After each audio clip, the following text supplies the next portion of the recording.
दोस्तों, आपको टेस्ट भी करवाया जाएगा, ट्रिक भी बताई जाएगी। तो जल्दी से बताएं, बकरी बिलाप के रचनाकार कौन है? दोस्तों 2 सेकंड है आपके पास। और आपको पता है दोस्तों कि भारत में बकरी बहुत हैं, भारत में बकरियां बहुत हैं। अगर किसी की बकरी को थोड़ा सा कुछ हो जाता है तो लोग बिलाप करने लगते हैं। भारत में किसी की बकरी को किसी थोड़ा सा कुछ हो जाता है तो क्या करने लगते हैं? बिलाप करने लगते हैं। कहाँ पर? भारत में। तो बकरी को कुछ हो जाता है तो बिलाप करने लगते हैं भारत में। तो भारतेंदु किसकी रचना हो जाएगी? ये भारतेंदु। बोले बकरी को कुछ हो गया तो बिलाप करते हैं भारत के लोग, तो भारतेंदु जी की रचना हो जाएगी। यानी कि जो आ नंबर है वो आपका बिल्कुल सही हो जाएगा।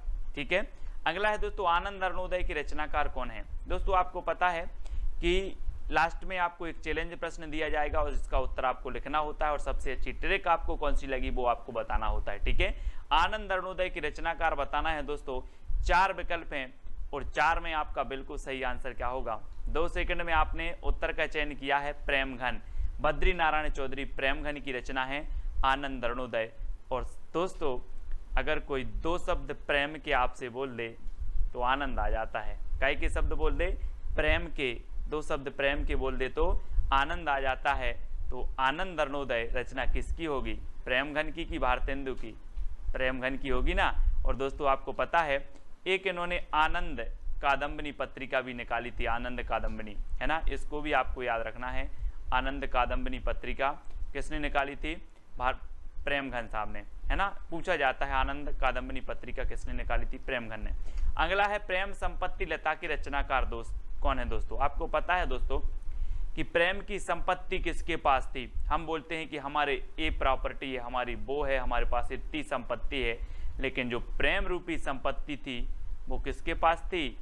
आपको पता होगा, आप पढ़ते हैं कि मोहन के पास, मोहन यानी कि श्री कृष्ण के पास थी दोस्तों प्रेम रूपी संपत्ति।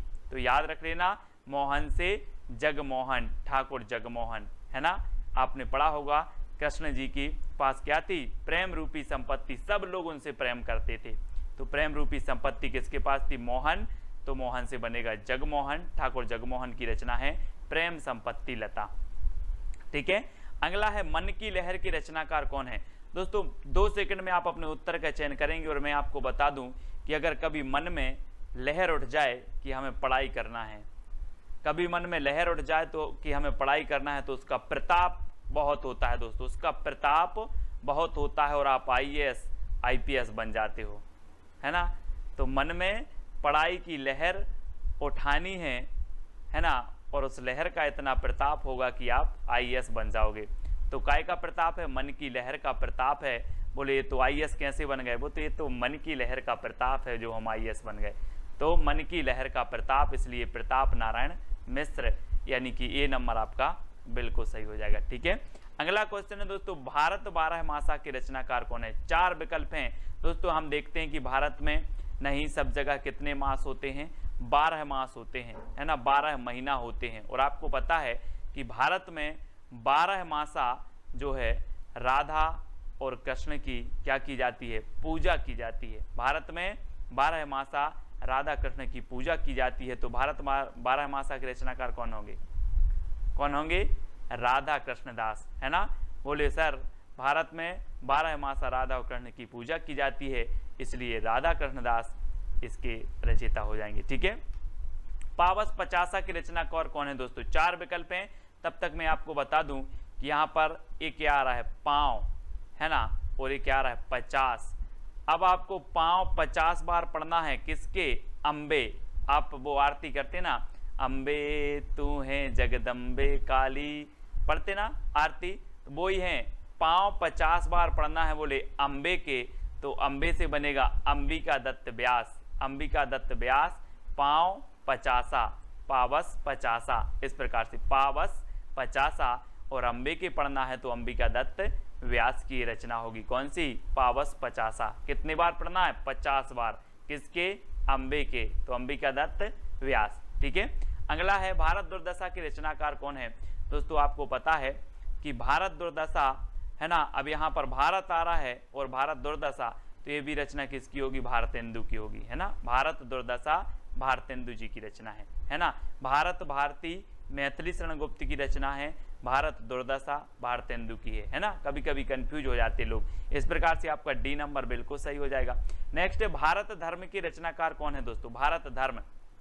और आपको पता है कि भारत में जब लोग धर्म करते हैं तो दोस्तों किसके पास जाते हैं, अम्बे माता है ना, काली जी के पास जाते हैं। बोले हम तो धर्म करने जा रहे हैं, कहाँ जा रहे हैं, बोले अम्बे के पास जा रहे हैं, अम्बे। तो भारत में धर्म करते हैं लोग अम्बे के पास जाकर के, तो अंबिका दत्त व्यास है ना, अंबिका दत्त व्यास। भारत धर्म के रचनाकार कौन होंगे, अंबिका दत्त व्यास, यानी सा नंबर आपका बिल्कुल सही हो जाएगा। देश दशा के रचनाकार कौन है दोस्तों, देश दशा। देश दशा बताना है दोस्तों। अब क्या हुआ कि श्री कृष्ण और राधा और कृष्ण सोचते होंगे कि अपने समय में भारत की दशा बहुत अच्छी थी, है ना, बहुत प्रेम करते थे लोग। अब देखो देश की दशा कैसी हो गई, देश की दशा कैसी हो गई। कौन सोच रहे हैं, राधा कृष्ण तो राधा कृष्ण दास है ना, राधा कृष्ण दास, देश की दशा है ना। अब याद रख लेना, कभी नहीं बोलना। कौन सोच रहे हैं देश की दशा कैसी हो गई, राधा कृष्ण दास, यानी डी नंबर आपका बिल्कुल सही हो जाएगा। ठीक है, अगला है लोकोक्ति शतक के रचनाकार कौन है दोस्तों। आपको पता है दोस्तों, लोकोक्ति मतलब लोक में प्रचलित जो उक्ति होती हैं, और लोक में प्रचलित जो उक्ति होती हैं इनका प्रताप बहुत होता है दोस्तों। आपने अंदाज किया होगा अपने आसपास पड़ोस में अपने जो बड़े बुजुर्ग होते हैं वो लोकोक्ति फेंक देते हैं, एक आध कुछ होता है और डायलॉग में लोकोक्ति फेंक देते हैं। तो लोकोक्ति का प्रताप बहुत होता है। क्या होता है, प्रताप। तो लोकोक्ति शतक के रचनाकार कौन होंगे, बोले सर लोकोक्ति का प्रताप होता है, इसलिए प्रताप नारायण मिश्र, लोकोक्ति शतक। ठीक है, याद रखेंगे, ए नंबर आपका बिल्कुल सही हो जाएगा। अगला है दोस्तों दशरथ विलाप। दशरथ विलाप के रचनाकार कौन है, 4 विकल्प हैं। और दोस्तों आपको पता है कि जो दशरथ विलाप है, ये दशरथ विलाप भारत के लोगों ने देखा कि अमेरिका के लोगों ने देखा। जब रामायण चल रही थी लॉकडाउन में, तो क्या चल रही थी, रामायण। और रामायण में जब वनवास हुआ राम जी को, तो दशरथ विलाप कर रहे थे। और दशरथ विलाप कर रहे थे तो ये भारत के लोगों ने देखा, भारत के जन बच्चों ने देखा। तो दशरथ विलाप के रचनाकार कौन होंगे, भारत के ने देखा तो भारतेंदु है ना, अमेरिका वालों ने तो नहीं देखा है ना, भारत के लोगों ने देखा तो भारतेंदु। ठीक है, अगला है वर्षा विनोद और फूलों के गुच्छा के रचनाकार कौन है। दोस्तों आपको याद रख लेना है, भारतेंदु को भारत से जोड़ना है, बस भारतेंदु को भारत से। और आपको पता है कि भारत में ऐसी वर्षा होती है, ऐसी वर्षा होती है कि पेड़ों में एक फूल नहीं पूरा गुच्छा ही फूलता है ना। भारत में ऐसी वर्षा होती है कि पेड़ों में एक फूल नहीं पूरा फूल का गुच्छा फूलता है। कहाँ पर, भारत में। तो भारत में वर्षा होती है तो वर्षा विनोद है ना, और फूलों का गुच्छा फूलता है तो फूलों का गुच्छा, ये भी भारतेंदु की है। वर्षा विनोद भी किसकी है, भारतेंदु की है। ठीक है, और एक जगत विनोद पूछी जाती है दोस्तों, जगत विनोद ये रत्नाकर जी की है ना। और आपने एक मिश्र बंधु की जो रचना है वो आपको बतानी है, वो कौन सी विनोद है ना। तो वर्षा विनोद और फूलों के गुच्छा किसकी है, भारतेंदु जी, यानी डी नंबर आपका बिल्कुल सही होगा। 100 अजान एक सुजान की रचनाकार कौन है दोस्तों, 100 अजान एक सुजान। बोले ऐसा क्या है सुजान में कि 100 अजान और एक सुजान, ऐसा क्या है सुजान में। तो बोले भैया सुजान के बाल बहुत अच्छे हैं। क्या है सुजान, क्या आपने देखा होगा घनानंद जी की प्रेमिका का नाम था सुजान है ना। अब बोले 100 अजान और एक सुजान, तो बहुत सारे लोग बोले यार सुजान में ऐसा क्या है। तो बोले सुजान के बाल बहुत अच्छे हैं, तो बाल से बनेगा बालकृष्ण भट्ट। सुजान के क्या हैं, बाल बहुत अच्छे हैं, एक अजान और 100 सुजान है ना। एक इसकी है बालकृष्ण भट्ट जी का है ना। ये 4 नंबर आपका बिल्कुल सही हो जाएगा है ना। हिंदी प्रदीप के ये रचनाकार थे। तो हमने आपको याद करवाई थी ट्रिक कि प्रदीप के बाल भट्टा से भरत गए है ना। तो प्रदीप, हिंदी प्रदीप और बाल से बालकृष्ण भट्ट, इस प्रकार से आपको याद रखना है। अगला है दोस्तों नूतन ब्रह्मचारी के रचनाकार कौन है, और 4 विकल्प हैं, 2 सेकंड है। नूतन मतलब होता है नया, नूतन मतलब होता है क्या, नया। अब नया ब्रह्मचारी कौन बनेगा, कोई बालक ही बनेगा, कोई बाल बनेगा है ना। तो आपने एक सुना होगा बाल ब्रह्मचारी और एक सुना है यहाँ पर नूतन ब्रह्मचारी। बोले सर कोई नया बाल ब्रह्मचारी बनेगा तो वो बाल बनेगा, तो बालकृष्ण भट्ट, है ना। कोई बालक बनेगा तो बालकृष्ण भट्ट, और इसको बाल ब्रह्मचारी कर दो, बाल ब्रह्मचारी, तो ये बालकृष्ण भट्ट की है नूतन ब्रह्मचारी। ठीक है, ए नंबर, सी नंबर आपका बालकृष्ण भट्ट बिल्कुल सही हो जाएगा। अगला है बाल विवाह नाटक के रचनाकार कौन है। दोस्तों बाल विवाह नाटक, अब यहाँ तो सीधा सीधा है कि यहाँ पर बाल आया है और यहाँ पर भी बाल आ गया, तो बाल विवाह के बालकृष्ण भट्ट हैं, है ना। तो सा नंबर आपका बिल्कुल सही हो जाएगा। ठीक है, अगला है दोस्तों लालित्य लहरी की रचनाकार कौन है। लालित्य लहरी, और 4 विकल्प हैं। और दोस्तों आपको पता है कि कुछ लोग बहुत लालायत रहते हैं, काय के, प्रेम के। आपने वो गाना सुना होगा, कौन सा, कि हायो रब्बा दिल करता है देखो अजब तमाशे हैं, प्यार बांटने वाले देखो प्यार के कितने प्यासे हैं। तो कुछ दोस्तों क्या है, प्रेम के बहुत प्यासे रहते हैं, लालायत रहते हैं, लालायत। तो ये लालित्य से लालायत, है ना। तो लालित्य लहरी, अभी आपने साहित्य लहरी पढ़ी होगी, है ना, लेकिन अब लालित्य लहरी, तो ये लालित्य लहरी से लालायत, बोले लालायत रहते हैं काय के, प्रेम के। तो ये प्रेम की रचना है, प्रेम घन की रचना है, यानी बा नंबर आपका बिल्कुल सही हो जाएगा। ठीक है, लालायत रहते हैं काय के, प्रेम के, तो लालित्य लहरी प्रेम घन की है ना। और ललित ललाम एक पूछी जाती है, ललित ललाम मतीराम की रचना, है ना। तो ललित ललाम रीतिकाल में मतीराम की है। लालित लहरी ये भारतेंदु युग में प्रेम घन की है, क्योंकि लालित से लालायत रहते हैं प्रेम के। ठीक है, श्यामा लता और श्यामा सरोजनी, ये किसकी रचना है। दोस्तों आपको श्यामा से श्याम, और श्याम कृष्ण को बोलते हैं, और कृष्ण का दूसरा नाम क्या है, मोहन। तो मोहन की होगी जगमोहन सिंह ठाकुर, है ना। श्यामा लता और श्यामा सरोजनी, है ना। तो श्याम किसको बोलते हैं, मोहन को। तो ठाकुर जगमोहन सिंह की दोनों रचना है, श्यामा लता और श्यामा सरोजनी। ठीक है, किसकी है, जगमोहन सिंह की। अगला क्वेश्चन है बंदर सभा के रचनाकार कौन है। दोस्तों आपको पता है दोस्तों कि भारत में बंदर की भी सभा होती है, भारत में बंदर की भी सभा होती है। अमेरिका में नहीं होती, कहाँ होती है, भारत में। तो भारत में बंदर सभा होती है, तो बंदर सभा के रचनाकार कौन होंगे, कौन होंगे, बंदर सभा भारत में होती है तो कौन होंगे, भारतेंदु की प्रेमघन, भारतेंदु होगी ना, भारत में होती है बंदर सभा, तो भारतेंदु जी की रचना है।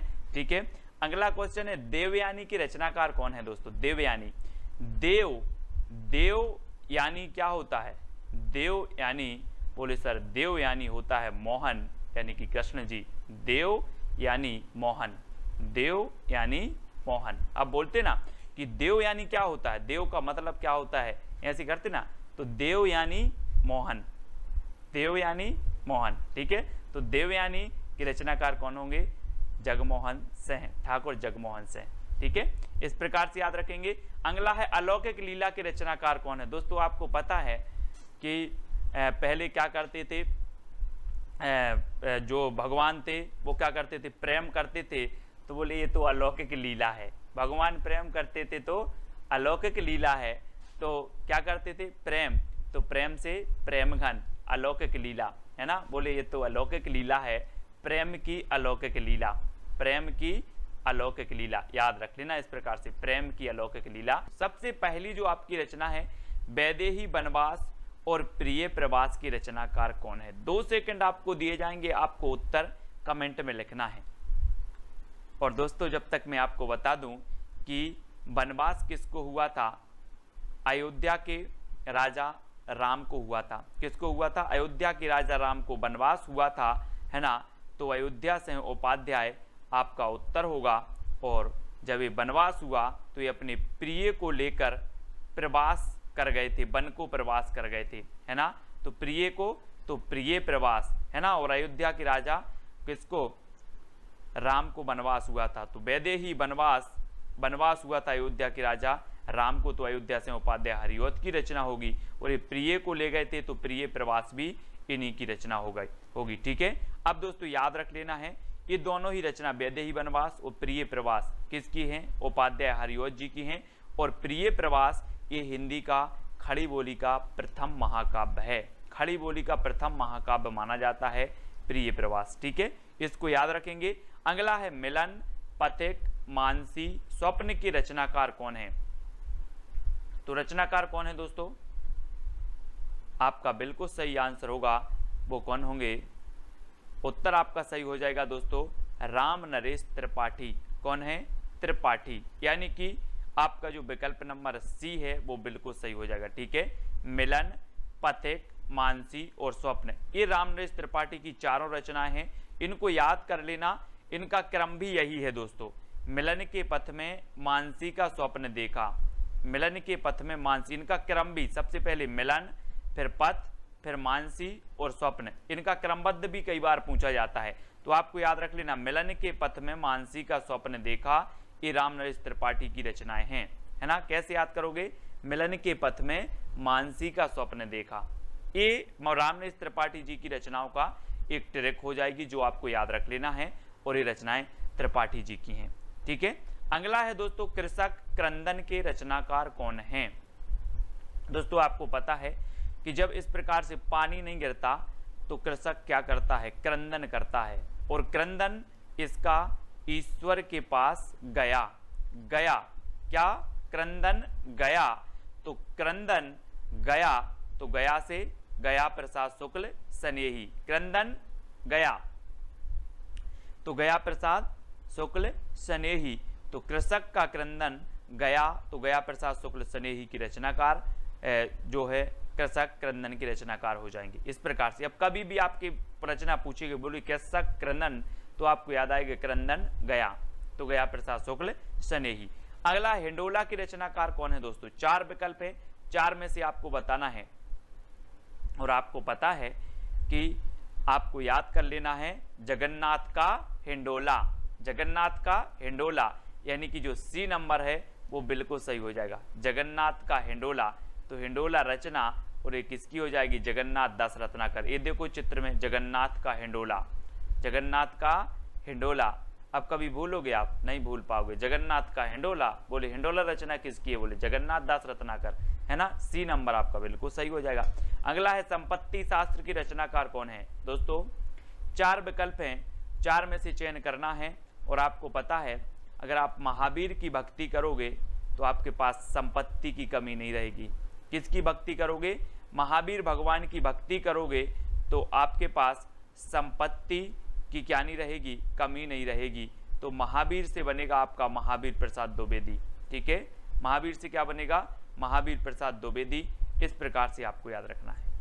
ठीक है, बोले महावीर की भक्ति करेंगे तो संपत्ति की कमी नहीं रहेगी। महावीर प्रसाद द्विवेदी, इनके नाम पर द्विवेदी योग का नाम पड़ा था। ठीक है, भारत भारती की रचनाकार कौन है दोस्तों? चार विकल्प हैं भारत भारती, और आपको पता है कि हम भारत भारती की शरण में हैं। हम लोग क्या हैं? भारत भारती की, माँ भारती की शरण में है कि नहीं है?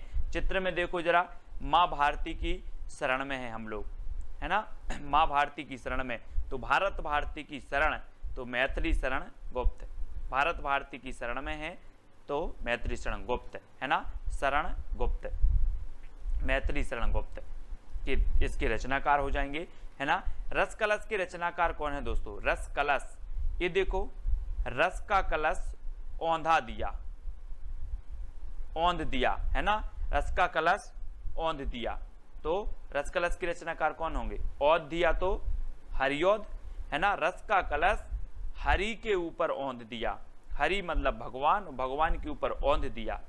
तो रस कलश हरि के ऊपर औंध दिया, चित्र में देखो, हरि के ऊपर औंध दिया, है ना, औंध दिया ना, तो हरिऔध, रस कलश रचनाकार हरिऔध की है। ठीक है, अगला है काव्य मंजूषा के रचनाकार कौन है दोस्तों? चार विकल्प हैं, 4 सेकंड में आप उत्तर बताएंगे। ट्रिक भी आपके सामने है कि महावीर का काव्य मंजूषा पढ़ती है।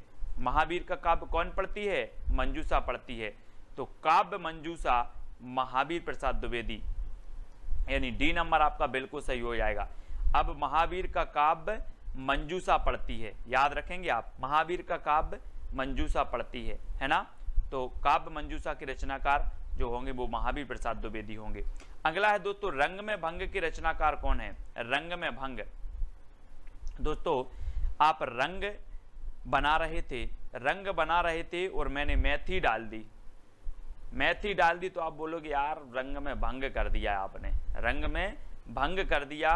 क्या डाल दी? मेथी डाल दी तो रंग में भंग कर दिया। तो रंग भंग के रचनाकार कौन होंगे? मेथी डाल दी तो मैथिली शरण गुप्त। रंग में भंग कर दिया मेथी डाल के तो रंग में भंग ये रचना किसकी होगी? मैथिली शरण गुप्त की। अधिकांश लोगों को पता है, ये नंबर आपका बिल्कुल सही हो जाएगा। ठीक है, अगला है शंकर सरोज और शंकर सर्वस्व के रचनाकार कौन है? अब दोस्तों यहाँ पर शंकर आ रहा है, यहाँ पर भी शंकर आ रहा है, तो उत्तर में भी शंकर आएगा। नाथूराम शर्मा शंकर, शंकर सरोज और शंकर सर्वस्व के रचनाकार कौन है? नाथूराम शर्मा शंकर हैं, यानी यह नंबर आपका बिल्कुल सही हो जाएगा। ठीक है, अगला है राम रावण विरोध की रचनाकार कौन है? दोस्तों राम और रावण का क्या है? एक दूसरे से विरोध चलता था और राम और रावण के विरोध में कोई राय नहीं देना, है ना। मैंने कहा राम और रावण के विरोध में राय नहीं देना, कुछ लोग बोले सर राय देवी, अपन तो राय देवी, तो राय देवी। राम रावण के विरोध में अपन तो राय देवी, तो राय देवी प्रसाद पूर्ण। राम रावण के विरोध में राय देवी, तो राय देवी प्रसाद पूर्ण। ठीक है, ठीक है, राम रावण के विरोध में राय देवी, तो राय देवी प्रसाद पूर्ण, सा नंबर इसका सही हो जाएगा। ठीक है, प्रवासी के रचनाकार कौन है? 4 विकल्प हैं दोस्तों। आपको पता है प्रवासी मतलब क्या होता है? प्रवासी पक्षी नाम सुना होगा। प्रवासी पक्षी मौसम के अनुसार जहां भी उनके अनुकूल मौसम होता है वहां चले जाते हैं, मतलब यहां वहां भागते रहते हैं। वैसे ही प्रवासी यहां वहां भागते हैं, मतलब यहां वहां अपने लोचन से देखते रहते हैं, कहां मौका है कहां अच्छा है वहां भागते रहते हैं। तो कैसे देखते हैं? अपने लोचन से देखते हैं, लोचन से, प्रवासी लोचन से देखते हैं कि हमें किस ओर जाना है, कहां भागना है प्रवासी लोग। तो लोचन प्रसाद पांडे की रचना हो जाएगी प्रवासी। ठीक है, याद रख लेना। अगला है वीर बालक के रचनाकार कौन है? नाथूराम शर्मा शंकर, लोचन प्रसाद पांडे, राय देवी प्रसाद पूर्ण या फिर लाला भगवान दीन। और वीर बालक के जो रचनाकार हैं, आपको पता है दोस्तों कि जब भगवान का जन्म होता है तो वीर बालक के रूप में होता है। आपने देखा होगा, इतनी सारी लीलाएं देखी होंगी, है ना। कृष्ण की ही बात कर लो, कृष्ण जी का जन्म हुआ, भगवान का जन्म हुआ तो वीर बालक के रूप में हुआ। तो भगवान का जन्म होता है तो कैसे होता है? वीर बालक के रूप में। तो वीर बालक के रचनाकार कौन होंगे? लाला भगवान दीन, लाला भगवान दीन, है ना। भगवान का जन्म वीर बालक के रूप में होता है तो वीर बालक के रचनाकार लाला भगवान दीन। ठीक है, अगला है दोस्तों रामचरित चिंतामणि की रचनाकार कौन है? और 4 विकल्प हैं, रामचरितोपाध्याय, लोचन प्रसाद पांडे, राय देवी प्रसाद पूर्ण या फिर लाला भगवान दीन। तो आपको पता है कि रामचरित चिंतामणि यानी कि ये जो रचना होगी वो किसकी होगी? रामचरित उपाध्याय की। रामचरित चिंतामणि के रचनाकार रामचरित उपाध्याय, यानी आपका 1 नंबर बिल्कुल सही हो जाता है। ठीक है, ए नंबर। नेक्स्ट है भारत गीत की रचनाकार कौन है दोस्तों? 4 विकल्प हैं। हमने भारत भारती पढ़ा था, किसका? भारत भारती, अपने मैथिली शरण गुप्त की रचना पढ़ी थी। ठीक है, और ये भारत गीत पूछा गया है तो पाठक लोग क्या करते? भारत के गीत गाते हैं। पाठक भारत के गीत गाते हैं। कौन गाते हैं? पाठक। तो श्रीधर पाठक, तो पाठक भारत के गीत गाते हैं, तो भारत गीत के रचनाकार कौन होंगे? श्रीधर पाठक, यानी सा नंबर आपका बिल्कुल सही हो जाएगा, सा नंबर। ठीक है, अगला है आवाहन के रचनाकार कौन है दोस्तों? आह्वान जिसे बोलते हो आप, आह्वान के रचनाकार कौन है? तो वो है बालकृष्ण शर्मा नवीन, है ना। और दोस्तों आज कृष्ण जन्माष्टमी भी है, तो हम कृष्ण का क्या करते हैं? आवाहन करते हैं, कृष्ण जी आओ मेरे मन मंदिर में विराजमान हो जाओ, है ना। इस प्रकार से क्या करते? आवाहन करते हैं, कृष्ण जी आओ और मेरे मन मंदिर में विराजमान हो जाओ। तो किसका आह्वान करते हैं हम? कृष्ण का। तो बालकृष्ण शर्मा नवीन की रचना कौन सी है? आवाहन, है ना, यानी बा नंबर आपका बिल्कुल सही हो जाएगा, बा नंबर। नेक्स्ट है यशोधरा और साकेत की रचनाकार कौन है? 4 विकल्प हैं और 4 में से चयन करना है। और रामचरित उपाध्याय, बालकृष्ण शर्मा नवीन, मैथिली शरण गुप्त, लाला भगवान दीन। तो आपका बिल्कुल सही आंसर होगा दोस्तों कि यशोधरा और साकेत ने मैथिली, है ना। जब 10वीं पास हो जाती है उसके बाद सब्जेक्ट लेना पड़ता है इस प्रकार से। तो यशोधरा और साकेत ने क्या ली? मैथिली। तो यशोधरा और साकेत की रचनाकार कौन होंगे? मैथिली शरण गुप्त, मैथिली शरण गुप्त। अब याद रख लेना, यशोधरा और साकेत ने मैथिली, यशोधरा और साकेत ने क्या ली, मैथिली। तो मैथिली शरण गुप्त की रचना होगी। एक खंड काव्य है यशोधरा और ये साकेत महाकाव्य है, इसमें 12 सर्ग हैं, है ना, याद रखना। और 12वें सर्ग में उर्मिला और लक्ष्मण का मिलन भी है। नेक्स्ट है स्वदेशी कुंडल की रचनाकार कौन है। दोस्तों अब अगर कोई कुंडल खरीदना है, किसी को मतलब सोने के कुंडल खरीदना है तो अपन क्या करेंगे, स्वदेशी की राय दोगे कि चाइना की खरीदवा दोगे। स्वदेशी की राय देवी, स्वदेशी की राय देवी। बोले सर अपन तो स्वदेशी की राय देवी, है ना, स्वदेशी की राय देवी। तो स्वदेशी कुंडल राय देवी, राय देवी प्रसाद पूर्ण, स्वदेशी की राय देवी। काय की राय देवी, स्वदेशी की। तो 7 नंबर आपका बिल्कुल स्वदेशी कुंडल के रचनाकार कौन हो जाएंगे, राय देवी प्रसाद पूर्ण। बिकट भट्ट के रचनाकार कौन है दोस्तों, बिकट भट्ट। 4 विकल्प हैं और 4 में आपको याद रखना है कि रामचरित उपाध्याय की है, बालकन शर्मा नवीन की है, मैत्री शरण गुप्त की है या फिर लाला भगवान दीन की है। तो याद रख लेना है आपको, आपका सही उत्तर हो जाएगा मैत्री शरण गुप्त की। मैथिली का विकेट गिर गया, मैथिली का विकट गिर गया, मैथिली का दे देखो विकट गिर गया। तो बिकट भट्ट की रचनाकार कौन होंगे, बोले सर मैथिली का विकट गिर गया, विकट गिर गया तो मैथिली शरण गुप्त, ठीक है, विकट गिर गया और बिकट भट्ट मैथिली शरण गुप्त, है ना। अगला है उद्धव शतक और गंगा अवतरण की रचनाकार कौन है, रामचरित उपाध्याय, जगन्नाथ दास रत्नाकर, मैथिली शरण गुप्त या फिर लाला भगवान दीन। 4 विकल्प हैं, 4 में से आपको चयन करना है, वीडियो को लाइक करना है और आपको शेयर भी करना है, ठीक है। और आपका बिल्कुल सही आंसर होगा कि उद्धव शतक और गंगा अवतरण की रचनाकार हैं जगन्नाथ दास रत्नाकर। रत्नाकर ने गंगा अवतरण में शतक लगाया, रत्नाकर ने गंगा अवतरण में शतक लगाया, गंगा अवतरण से गंगा अवतरण शतक लगाया तो उद्धव शतक, ठीक है। रत्नाकर ने कब लगाया, गंगा अवतरण में शतक लगाया। रामायणी महाकाव्य की रचनाकार कौन है। 4 विकल्प हैं, 2 सेकंड में आप अपने उत्तर का बताना है दोस्तों। और यहाँ पर चित्र में देखना दोस्तों, एक कामायनी रचना है और ये महाकाव्य है। और आपको पता है कि आप कामना करने जाते हो कहाँ पर, जय शंकर के प्रसाद, शंकर जी के पास जाते हो ना, भगवान मुझे परीक्षा पास करवा देना, तो क्या करने जाते हो, कामना करने जाते हो। तो कामायनी महाकाव्य किसका होगा, शंकर जी के पास जाते हो तो जय शंकर प्रसाद, ठीक है।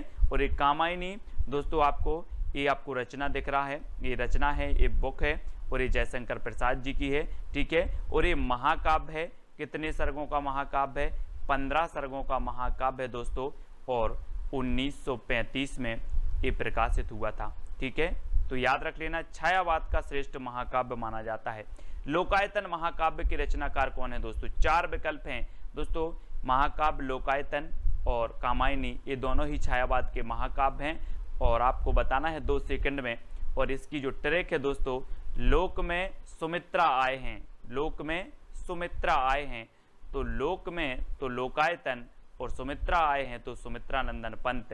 ये सुमित्रा नंदन पंत का महाकाव्य माना जाता है दोस्तों लोकायतन, ठीक है। यानी बी नंबर आपका सही हो जाएगा। आपको ट्रिक याद रखनी है, लोक में सुमित्रा आए हैं, लोक से लोकायतन और सुमित्रा से सुमित्रा नंदन पंत, ठीक है। पल्लव के रचनाकार कौन है दोस्तों। 4 विकल्प हैं, जब तक मैं आपको बता दूं कि जो पल्लव है इसे छायावाद का घोषणा पत्र, छायावाद का मैनिफेस्टो कहा जाता है। पंत जी की प्रसिद्धि का आधार भी कौन सा है, पल्लव ग्रंथ है। और ये किसकी है, पंत जी की है, सुमित्रा नंदन पंत। और इन्हें प्रकृति का चेतेरा कवि भी कहा जाता है ना, प्रकृति का सुकुमार कवि, प्रकृति का चेतेरा कवि।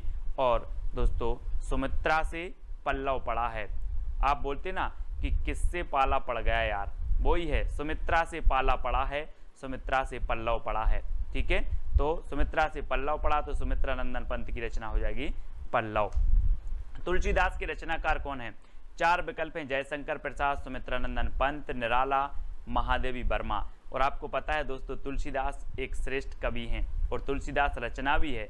तो तुलसीदास निराला कवि है, तुलसीदास निराला कवि है।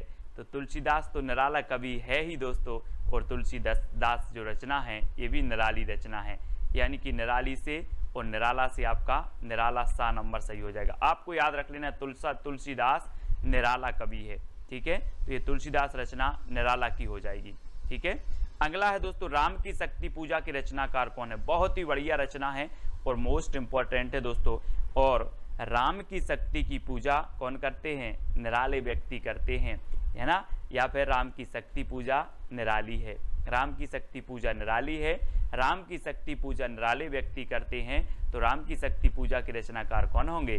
कौन होंगे? निराला, यानी कि जो सा नंबर है वो आपका बिल्कुल सही हो जाएगा। यामा के रचनाकार कौन है दोस्तों? यामा, जैसे कि 1982 में ज्ञानपीठ पुरस्कार मिला था दोस्तों। और आपको पता है कि आप बोलते ना या माँ, या माँ बोलते किसे? महादेवी को, महादेवी को माँ बोलते हैं। तो ये यामा भी रचना किसकी हो जाएगी? महादेवी वर्मा की हो जाएगी। ठीक है, याद रख लेना। छायावाद की श्रेष्ठ कवित्री हैं दोस्तों। इन्हें आधुनिक मीरा भी कहा जाता है ना। आधुनिक मीरा किसे कहा जाता है? तो महादेवी वर्मा को, है ना। और चित्ररेखा के रचनाकार कौन है? 4 विकल्प हैं, 2 सेकंड है दोस्तों आपके, और आपको बताना है। और आपका बिल्कुल यहां पर सही हो जाएगा चित्ररेखा ए राम कुमार वर्मा, यानी कि जो सा नंबर है वो बिल्कुल सही हो जाएगा। दोस्तों आपको पता है राम कुमार का चित्र रेखा ने देखा, चित्र रेखा, तो राम कुमार का चित्र रेखा ने देखा, ये आपकी ट्रिक है। तो चित्र रेखा, है ना, चित्र रेखा ने देखा किसका? राम कुमार का। तो चित्र रेखा के रचनाकार कौन होंगे? राम कुमार वर्मा। अब याद रख लेना आप कैसे याद रखोगे? राम कुमार का चित्र रेखा ने देखा, तो चित्र रेखा राम कुमार वर्मा की रचना हो जाएगी। ठीक है, अगला है निहार, रश्मि, नीरजा, सांदगीत और दीपशिखा के रचनाकार कौन है? 4 विकल्प आपके पास, जयशंकर प्रसाद, सुमित्रानंदन पंत, राम कुमार वर्मा, महादेवी वर्मा। इनमें से 2 सेकंड में आपको बताना है कि निहार, रश्मि, नीरजा, है ना, सांदगीत और दीपशिखा। और आपको पता है दोस्तों कि ये पूरी ही रचनाएं किसकी हैं? महादेवी वर्मा की हैं। महादेवी वर्मा, यानी कि 4 नंबर आपका बिल्कुल सही हो जाएगा। अब यहाँ पर देखो दोस्तों, सबसे पहले क्या होता है प्रभात में? सबसे पहले जब हमारा सुबह होता है, प्रभात होता है, तब निहार आता है। निहार यानी कि ओस आता है कि सुबह सुबह की नहीं, ओस आता है, तो निहार आता है, निहार। ठीक है, फिर क्या आती है? रश्मि, यानी कि सूरज की ज्योति आती हैं, तो रश्मि आती है। ठीक है, फिर रश्मि आती है, और फिर दोस्तों नीरजा खिलती है, यानी कि जो है कमल खिलता है ना, कमल खिलता है तो नीरजा खिलता है। ठीक है, फिर सांदगीत, फिर सांदगीत में हम क्या करते हैं? सांदगीत की बेला आती है, शाम को सांदगीत की बेला आती है, और उसके बाद हम महादेवी को क्या जलाते हैं? दीपशिखा जलाई जाती है, महादेवी को दीपशिखा जलाई जाती है। तो अब याद रख लेना, आप थोड़ा सा अपना मुंह ऊपर करो और देखो कि सबसे पहले प्रभात आता है ना, प्रभात आता है, फिर दोस्तों रश्मि आती है ना, फिर रश्मि आती है, फिर नीरजा खिलता है, फिर सांदगीत गाते हैं, सांदगीत की बेला आती है, और फिर महादेवी के सामने हम दीपशिखा जलाते हैं। तो ये चारों ही रचनाएं जो हो जाएंगी, 5 रचनाएं किसकी होंगी? महादेवी वर्मा की। ठीक है, इस प्रकार से याद रखेंगे। और अगला देखो दोस्तों, नए पत्ते की रचनाकार कौन है? जयशंकर प्रसाद, सुमित्रानंदन पंत, निराला, महादेवी वर्मा। कौन है? ये सारी की सारी रचनाएं, ये सारी की सारी जो PDF स्टडी मटेरियल है दोस्तों, वो ज्वाइन मेंबर को ज्वाइन व्हाट्सएप ग्रुप में मिल पाएंगे। ठीक है, नए पत्ते के रचनाकार कौन है? और आपको पता है दोस्तों, ये नए पत्ते, है ना, ये किसकी रचना है? सूर्यकांत त्रिपाठी, निराला। और आपने पेड़ में देखे होंगे जब नए पत्ते आते हैं तो बिल्कुल निराले पत्ते होते हैं। कैसे होते हैं? निराले होते हैं, नए पत्ते निराले होते हैं। तो नए पत्ते के रचनाकार कौन होंगे? निराला जी। ठीक है, अगला है निर्माल्य एक तारा के रचनाकार कौन है? 4 विकल्प हैं, बहुत ही बढ़िया प्रश्न है। और दोस्तों आपको पता है कि निर्मल एक तारा का वियोगी है, निर्मल एक तारा का वियोगी है। तो निर्मल से निर्माल्य, एक तारा से एक तारा का वियोगी है, सो मोहनलाल महतो वियोगी। ये वियोगी की रचनाएं हैं कौन सी? निर्मल और एक तारा। कैसे याद किया? आपको ट्रिक दी कि निर्मल एक तारा का वियोगी है, निर्मल एक तारा का वियोगी है, तो निर्मल और एक तारा के रचनाकार कौन होंगे? मोहनलाल महतो वियोगी। ठीक है, पंछी और रागिनी के रचनाकार कौन है दोस्तों? गोपाल सिंह नेपाली, सुमित्रानंदन पंत, मोहनलाल महतो या फिर महादेवी वर्मा। पंछी और रागिनी, और प्रश्न क्रमांक 11 में आपका बिल्कुल सही आंसर होगा रागिनी का नेपाली पंछी, रागिनी का नेपाली पंछी। तो रागिनी से रागिनी और नेपाली से हो जाएंगे आपके कौन, गोपाल सिंह नेपाली, और पंछी से पंछी, तो पंछी और रागिनी जो रचना है वो किसकी है, गोपाल सिंह नेपाली की। आपको ट्रिक याद रखना है, रागिनी का नेपाली पंछी, रागिनी का नेपाली पंछी, तो रागिनी और पंछी ये गोपाल सिंह नेपाली की रचना हो जाएंगी। ठीक है, अगला है दोस्तों अमृत और विष की रचनाकार कौन है। अमृत और विष 4 विकल्प हैं, और दोस्तों अगर आपने विष को अमृत समझकर पी लिया तो आपका उदय नहीं हो पाएगा। फिर क्या नहीं हो पाएगा, उदय नहीं हो पाएगा। तो अमृत और विष के रचनाकार कौन होंगे, बोले सर हमने विष को अमृत समझकर पी लिया और फिर उदय नहीं हुआ कभी, तो उदय शंकर भट्ट है ना, उदय शंकर भट्ट। और ये एक रचना अमृत और विष अमृतलाल नागर की भी है, कंफ्यूज नहीं होना। और ये अमृत और विष जो रचना है ये किसकी है, उदय शंकर भट्ट की भी है। ठीक है, तो डी नंबर आपका बिल्कुल सही है। कलापी की रचनाकार कौन है, कलापी।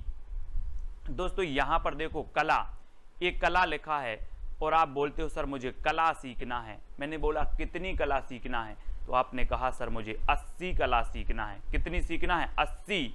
तो कला से कलापी और कला सीखना है कितनी, 80। तो आरसी प्रसाद सिंह, आरसी 80 से आरसी प्रसाद सिंह की रचना है कलापी, कई बार पूछी गई है। अब कभी नहीं बोलना कितनी कला सीखना है, 80 कला सीखना है, 80। ठीक है, अगला है अंतर्ध्वनि की रचनाकार कौन है दोस्तों। अंतर्ध्वनि, अंतर की ध्वनि मतलब अंदर की ध्वनि को जानो, अंतर की ध्वनि को जानना है। तो जानना है तो जनार्दन झा, जनार्दन है ना, अंतर्ध्वनि को क्या करना है, जानना है, जनार्दन, जनार्दन झा द्विज की रचना हो जाएगी बी नंबर। अंतर्ध्वनि के रचनाकार कौन है आपसे पूछा जाएगा, तो आप बोलोगे सर अंतर की ध्वनि को जानना है तो जनार्दन झा। ठीक है, अगला है मानसी, राका और विसर्जन की रचनाकार कौन है। दोस्तों एक मानसी राम त्रिपाठी जी की भी है। ठीक है, और याद रख लेना है, और ये मानसी जो रचना है ये आपकी उदय शंकर भट्ट की भी है। ठीक है, ऐसे आप याद रखेंगे मानसी, राका और विसर्जन।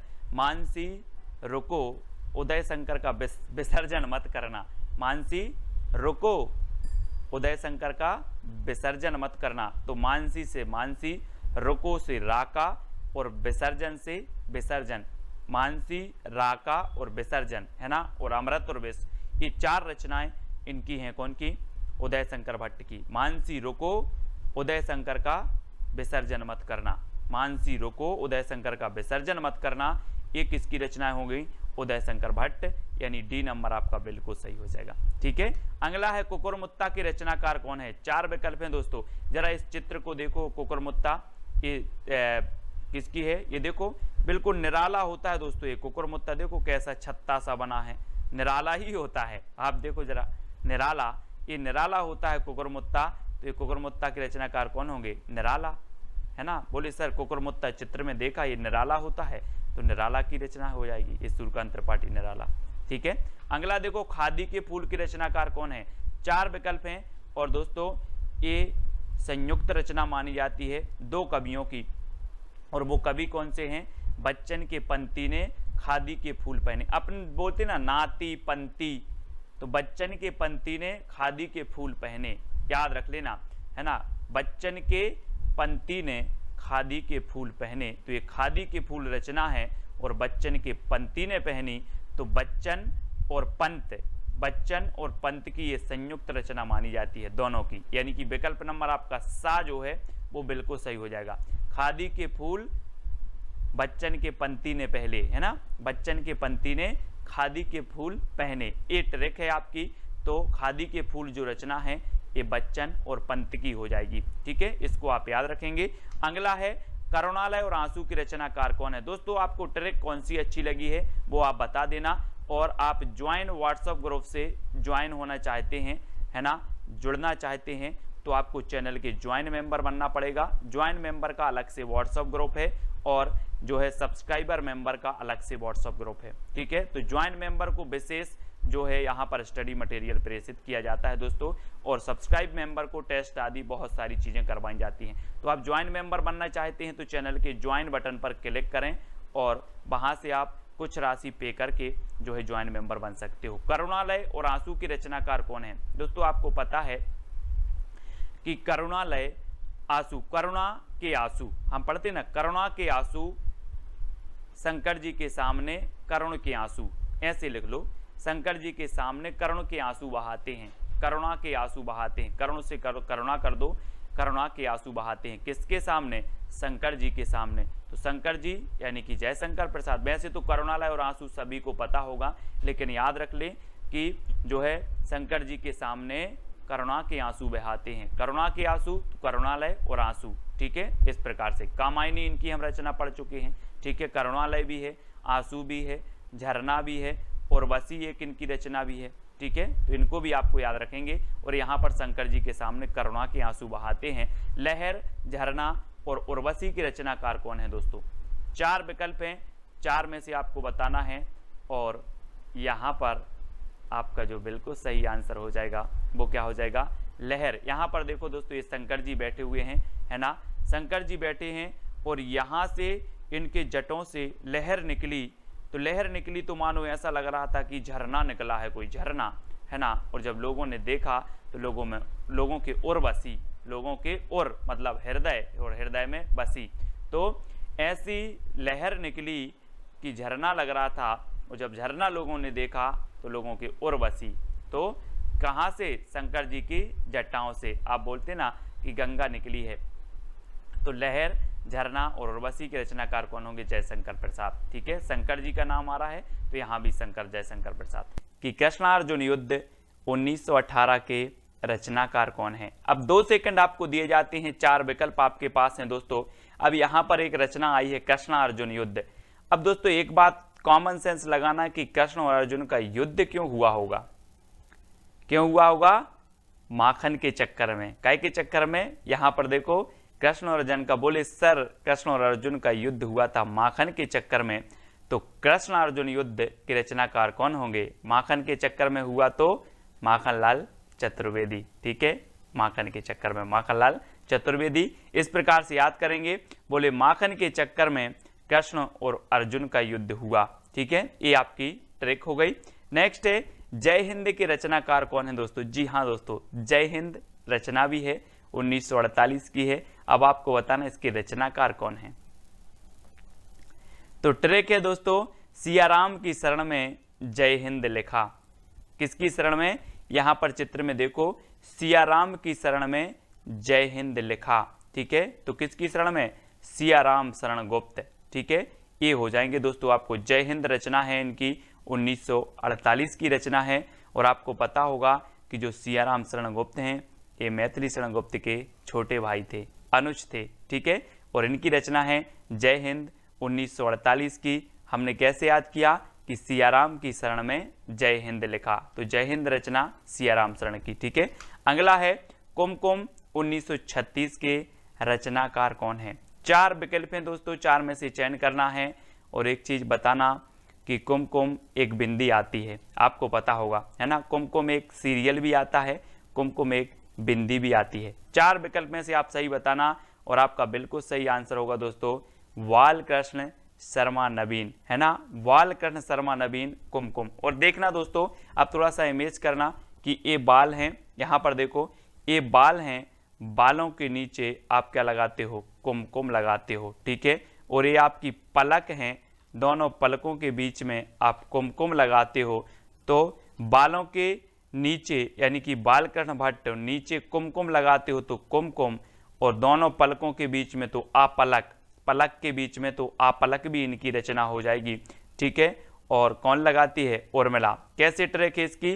पलक झपकते ही उर्मिला ने बालों के नीचे रश्मि रेखा से कुमकुम लगाई, ठीक है। ये दोस्तों बालकृष्ण शर्मा नवीन की कुछ रचनाएं हैं। आपको ट्रिक है कि बाल झपकते ही जो है उर्मिला ने बालों के नीचे रश्मि रेखा से कुमकुम लगाई, ठीक है, पलक झपकते ही। ये आपकी ट्रिक हो जाएगी दोस्तों, इसको आपको याद रखना है। और इनकी रचनाएं देखो, क्रमबद्ध कुमकुम 1936 की, आपलक 1951, रश्मि रेखा 1951, क्वासी 1952, हम बिस्पाई जन्म के 1955 और उर्मिला 1957, ठीक है।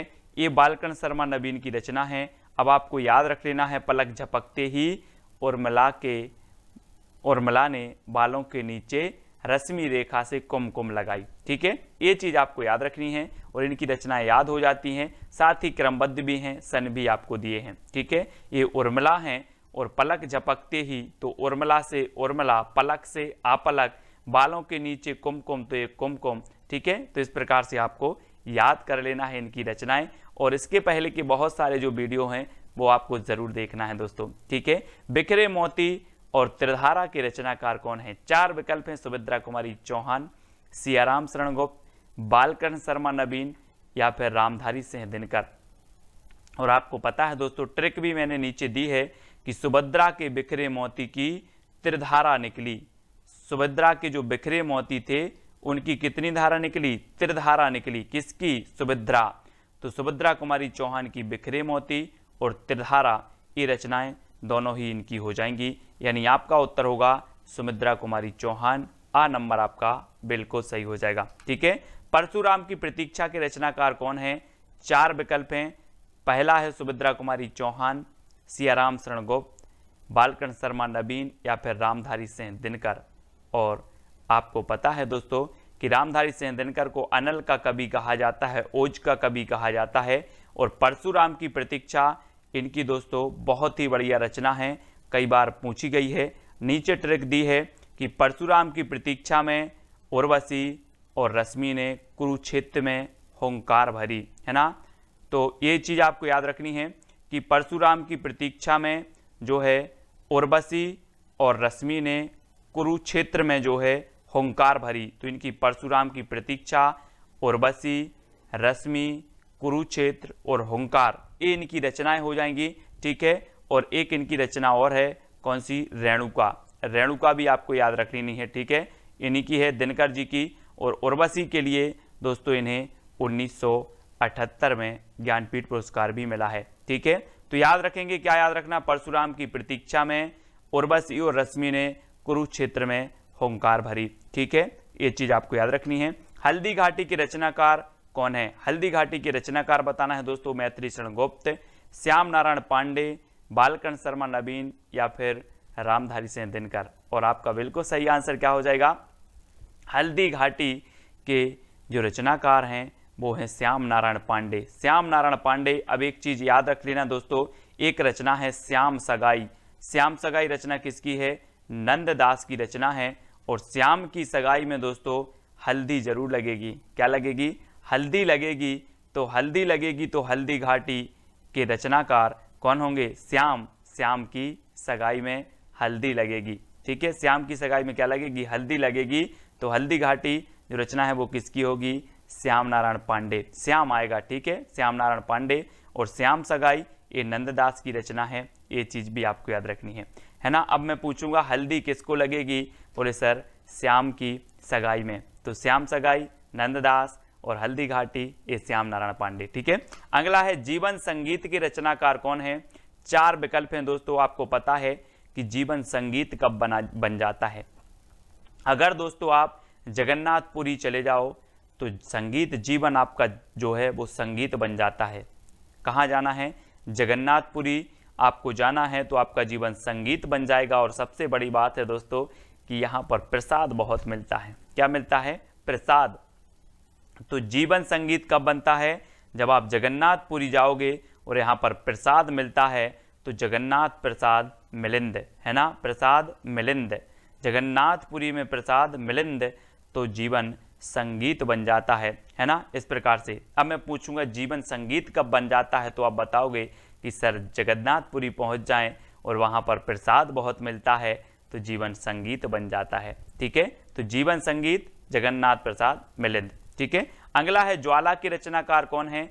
4 विकल्प हैं दोस्तों, मैथिली शरण गुप्त, श्याम नारायण पांडे, जगन्नाथ प्रसाद मिलिंद या फिर केदारनाथ मिश्र। प्रभात आपको पता होगा कि दोस्तों केदारनाथ में जब बाढ़ आई थी तो सभी लोगों ने वहाँ पर जितने लोगों की मृत्यु हुई थी, जितने लोग बह गए थे, कुछ लोग बेघर हो गए थे, है ना, उनके लिए श्रद्धांजलि के लिए क्या जलाई थी? ज्वाला जलाई थी, ज्वाला, है ना। ये देखो यहाँ पर ज्वाला जलाई थी, कहाँ के लिए?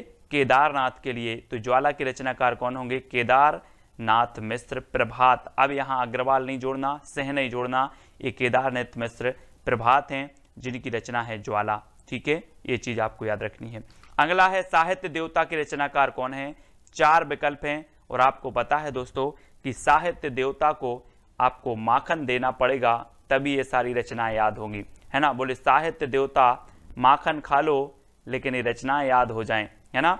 अब सभी लोग माखन खवा देना साहित्य देवता को, तो माखन खवा देना तो माखनलाल चतुर्वेदी, है ना, याद रख लेना। अब साहित्य देवता को प्रसन्न करना है तो माखन खवाना पड़ेगा, माखन, है ना। तो साहित्य देवता के रचनाकार माखन खवाना पड़ेगा तो माखनलाल चतुर्वेदी, 1942 की ये रचना है। अगला है मौर्य विजय के रचनाकार कौन है दोस्तों। 4 विकल्प हैं और आपने रामायण बहुत देखी है। मैथिली शरण गुप्त हैं, श्याम नारायण पांडे हैं, जगन्नाथ प्रसाद मिलिंद हैं या फिर सियाराम शरण गुप्त हैं। और आपको पता होगा दोस्तों कि जब श्री राम विजय प्राप्त करके आए तो इन्हें मौर्य मुकुट लगाया गया। क्या लगाया गया, मौर्य मुकुट लगा गया, किसे, सियाराम को, श्री राम को। ठीक है, तो सियाराम शरण गुप्त की रचना होगी कौन सी, मौर्य विजय। बोले मौर्य विजय प्राप्त करे आए तो मौर्य मुकुट लगाए। देखो चित्र में मौर्य मुकुट लगाया गया, ये क्या करके आए थे, ये दोस्तों विजय प्राप्त करके आए थे। तो सियाराम शरण गुप्त की रचना होगी कौन सी, मौर्य विजय। इसको अब याद रखेंगे। अगला है कैदी और कोकिला के रचनाकार कौन है।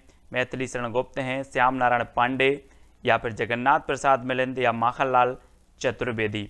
तो आपको पता है दोस्तों कैदी और कोकिला को हमें क्या खिलाना है, माखन खिलाना है। बहुत ही प्रसिद्ध रचना हुई है दोस्तों ये माखनलाल चतुर्वेदी जी की, कैदी और कोकिला, है ना। और कैदी और कोकिला को हमें माखन खवा देना है तो माखनलाल चतुर्वेदी। ठीक है, माखनलाल चतुर्वेदी की रचना है कैदी और कोकिला। ठीक है, अगला है सभा का खेल के रचनाकार कौन है दोस्तों। सभा के खेल, और आपको पता है दोस्तों कि विभिन्न प्रकार की सभा होती है लेकिन कई कई सभा में लोगों के भद्रा भी उतर जाते हैं। अपन बोलते ना सभा में आज उसके भद्रा उतर गए। तो सभा का खेल और सभा में भद्रा उतर जाते हैं तो सुभद्रा कुमारी चौहान। सभा का खेल के रचनाकार कौन होंगे, सुभद्रा कुमारी चौहान, है ना। बोले सर सभा में तो भद्रा उतर जाते हैं तो सुभद्रा, भद्रा से सुभद्रा कुमारी चौहान। ठीक है, डी नंबर आपका बिल्कुल सही हो जाएगा। नेक्स्ट है नूरजहां के रचनाकार कौन है। मैथिली शरण गुप्त, श्याम नारायण पांडे, गुरु भक्त सिंह या फिर सुभद्रा कुमारी चौहान। नूरजहां, और आपको पता है दोस्तों कि नूरजहां आदि के चक्कर में कौन नहीं पड़ते, वो नहीं पड़ते, कौन, गुरु भक्त। गुरु भक्त नूरजहां के पीछे नहीं पड़ते, चक्कर में नहीं पड़ते, कौन, गुरु भक्त लोग। इन्हें सिर्फ भक्ति से काम होता है तो गुरु भक्त सिंह। ठीक है, नूरजहां के रचनाकार कौन होंगे, बोले सर नूरजहां के चक्कर में भक्त लोग नहीं पड़ते, गुरु भक्त नहीं पड़ते तो गुरु भक्त सिंह। ठीक है, इस प्रकार से याद करेंगे और ये सिर्फ याद करने का माध्यम है। ठीक है, अगला है कुणाल के रचनाकार कौन है। मैथिली शरण गुप्त हैं, श्याम नारायण पांडे, सोहनलाल द्विवेदी या फिर सुभद्रा कुमारी चौहान। और बहुत ही बढ़िया ये प्रश्न है दोस्तों, कुणाल के रचनाकार कौन है, सोहनलाल द्विवेदी, यानी कि आपका सही उत्तर होगा विकल्प नंबर सी। ठीक है, सोहनलाल द्विवेदी। अगला है आत्म बलिदान के रचनाकार कौन है। मैथिली शरण गुप्त हैं, श्याम नारायण पांडे, बालकन शर्मा नवीन या फिर सुभद्रा कुमारी चौहान। दोस्तों आपको पता है अगर मैं बोलूं कि आप आत्म बलिदान कर दो, बोलो सर मैं आत्म बलिदान तो कर दूंगा लेकिन मेरे बालों के बलिदान की मत बोलना, मेरे बालों की बलिदान की मत बोलना, मैं सब कुछ बलिदान कर दूंगा, बालों के बलिदान की मत बोलना। तो आत्म बलिदान की रचनाकार कौन होंगे, बालकृष्ण भट्ट। बाल की मत नहीं, बाल की मत बोलना, है ना। ठीक है, तो बालकृष्ण भट्ट हमने याद किया था दोस्तों, एक हिंदी प्रदीप की रचनाकार थे बालकृष्ण भट्ट। ये बालकृष्ण शर्मा नवीन है लेकिन हिंदी प्रदीप के हमने देखे थे कि प्रदीप के बाल भट्टा से भरत गए, है ना। तो प्रदीप यानी हिंदी प्रदीप और हिंदी प्रदीप के संपादक बालकृष्ण भट्ट। उसी प्रकार से आत्म बलिदान तो हम कर देंगे लेकिन बालों का बलिदान की मत बोलना।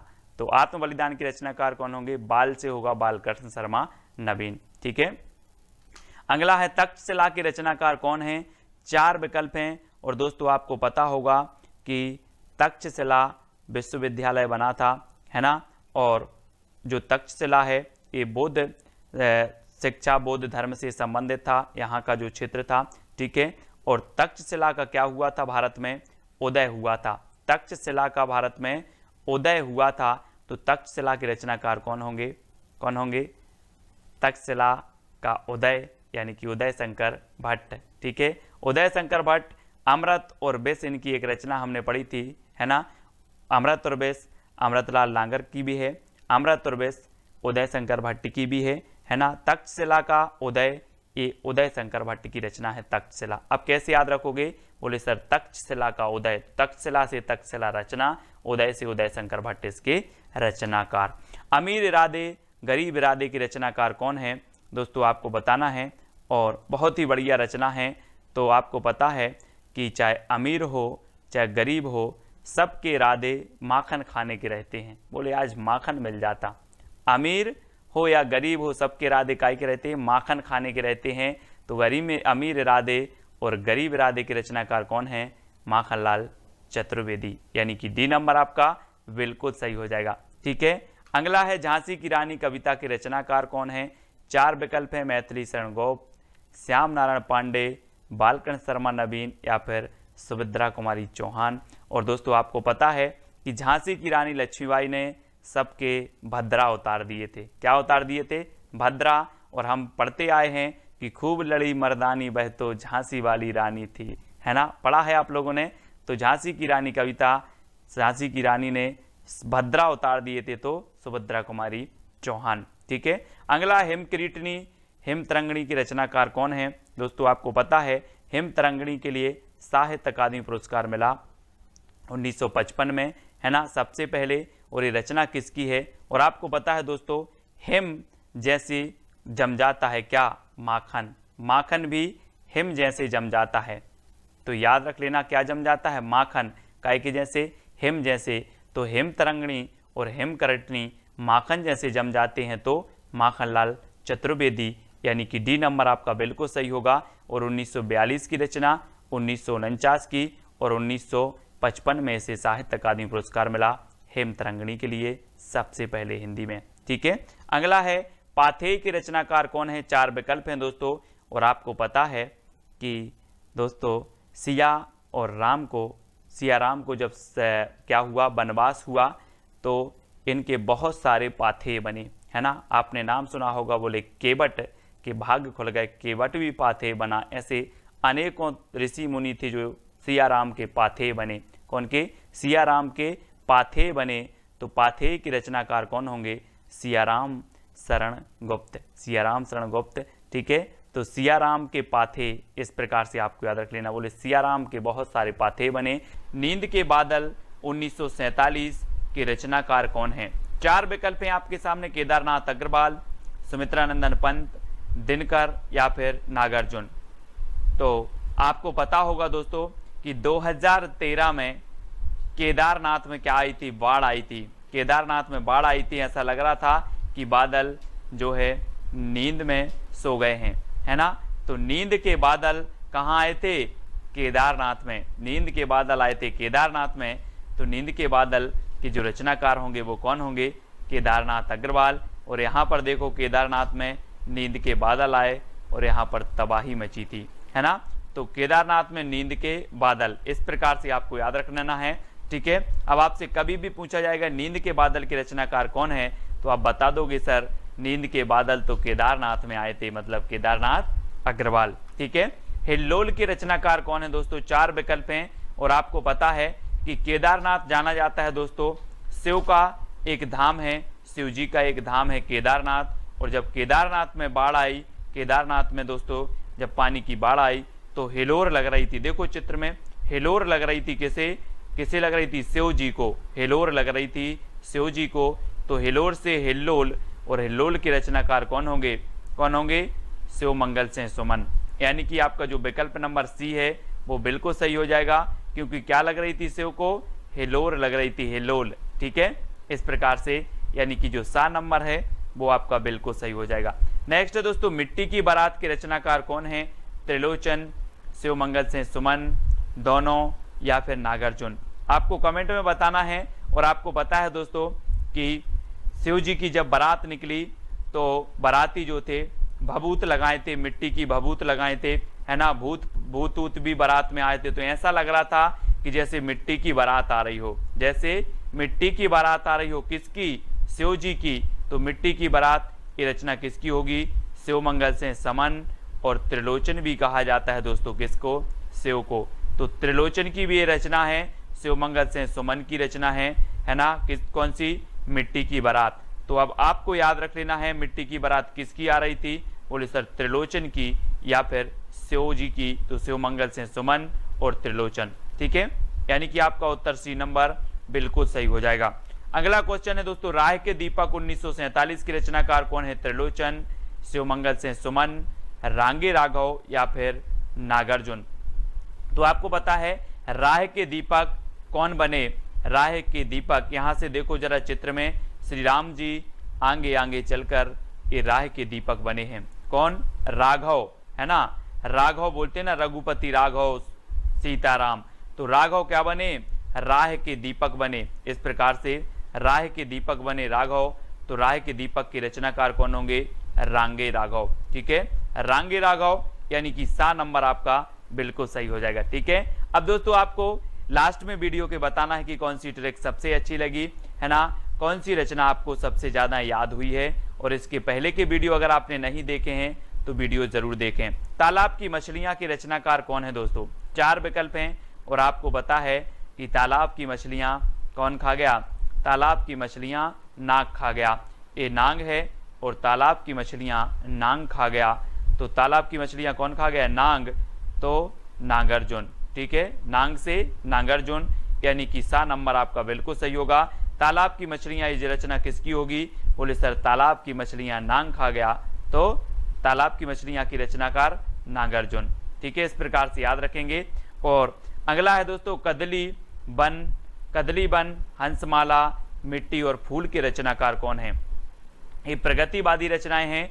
त्रिलोचन है, शिवमंगल से सुमन, नागार्जुन या फिर नरेंद्र शर्मा है। तो आपको बताना है और आपकी सुंदर सी ट्रिक है कि नरेंद्र ने कदली वन में मिट्टी और फूलों की माला बनाई। कहां पर? किसने बनाई? नरेंद्र ने। तो नरेंद्र शर्मा कदली वन में, तो कदली वन मिट्टी और फूलों की, तो मिट्टी और फूल और माला से हंसमाला। ठीक है, तो हंसमाला ये रचना हो जाएंगी किसकी? नरेंद्र शर्मा की। अब याद रख लेना है कि नरेंद्र ने कदली वन में मिट्टी और फूलों की माला बनाई। ये आप याद रखेंगे तो नरेंद्र शर्मा की जितनी भी रचनाएं हैं वो आपको याद हो जाएंगी। ठीक है, अगला है दोस्तों, युगवाणी ग्राम्या के रचनाकार कौन है? 4 विकल्प हैं। सुमित्रानंदन पंत जी हैं, शिवमंगल से सुमन हैं, नागार्जुन या फिर नरेंद्र शर्मा हैं। तो युग की वाणी और ग्राम्या, इसके रचनाकार कौन माने जाते हैं? आपको पता है दोस्तों, सुमित्रानंदन पंत ये प्रगतिवाद के प्रवर्तक माने जाते हैं। और युगांत, युगवाणी ये जो रचनाएं हैं ग्राम्या, ये किसकी हो जाएंगी? ये हो जाएंगी आपकी दोस्तों आपके सुमित्रानंदन पंत जी की। पंत जी यानी कि जो आ नंबर है वो आपका बिल्कुल सही हो जाएगा, ग्राम्या और युगवाणी। ठीक है, तो ये चीज आपको याद रखनी है, ये नंबर आपका बिल्कुल सही हो जाएगा। अगला है दोस्तों, पिघलते पत्थर 1946 के रचनाकार कौन है? आपको पता है दोस्तों कि पत्थर कैसा भी हो, या पत्थर दिल बोलते ना अपन, कि वो तो पत्थर दिल है। कोई भी पत्थर दिल हो रघुवीर के पास आ जाए तो पिघलते पत्थर, पत्थर भी पिघल जाते हैं, पत्थर दिल भी पिघल जाते हैं। तो पिघलते पत्थर कहाँ पर? पिघलते पत्थर कहाँ पर? रांगे राघव के पास, राघव के दरबार में पिघलते पत्थर। तो रांगे राघव की रचना है, 1946 की रचना है।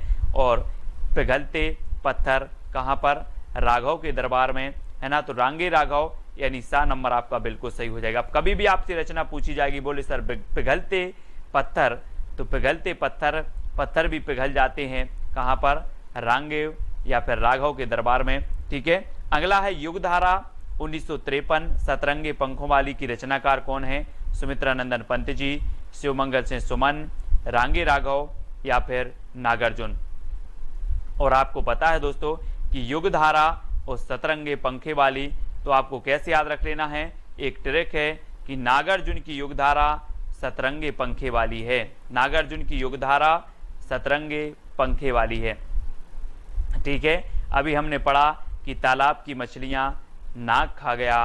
अब नागार्जुन की युगधारा सतरंगे पंखों वाली है, तो युगधारा और सतरंगे पंखों वाली है, ये भी आपकी नागार्जुन की ही होगी। ठीक है, तो नागार्जुन यानी कि जो डी नंबर है वो आपका बिल्कुल सही हो जाएगा। अगला है प्रलय और सृजन की रचनाकार कौन है दोस्तों? सुमित्रानंदन पंत हैं, शिवमंगल सिंह सुमन, रांगे राघव या फिर नागार्जुन। आपको पता है कि शिव जी के पास प्रलय भी पलते हैं और सृजन भी, है ना। प्रलय और सृजन सभी पलते हैं कहाँ पर? शिव जी के पास। तो शिव जी के पास पलते हैं तो शिवमंगल सिंह सुमन। बोले प्रलय और सृजन किसकी है? तो आप बता दोगे कि सर ने बताया था कि प्रलय और सृजन तो शिवमंगल जी के पास पलते हैं, है ना, शिव के पास पलते हैं। तो शिवमंगल सिंह सुमन, ये चीज़ आपको याद रखनी है। ठीक है, अभी हमने कहा किया था मिट्टी की बारात त्रिलोचन और शिवमंगल सिंह सुमन की, है ना, अलग अलग रचनाएं इनकी एक ही नाम से है। ठीक है, और ये प्रलय और सृजन 1944 की रचना ये शिवमंगल सिंह सुमन की है। ठीक है, अगला है ऋतु संहार रंग रूप के रचनाकार कौन है? सुमित्रानंदन पंत जी हैं, शिवमंगल सिंह सुमन, रामविलास शर्मा या फिर नागार्जुन। ऋतु संहार और रंग रूप के रचनाकार कौन हैं?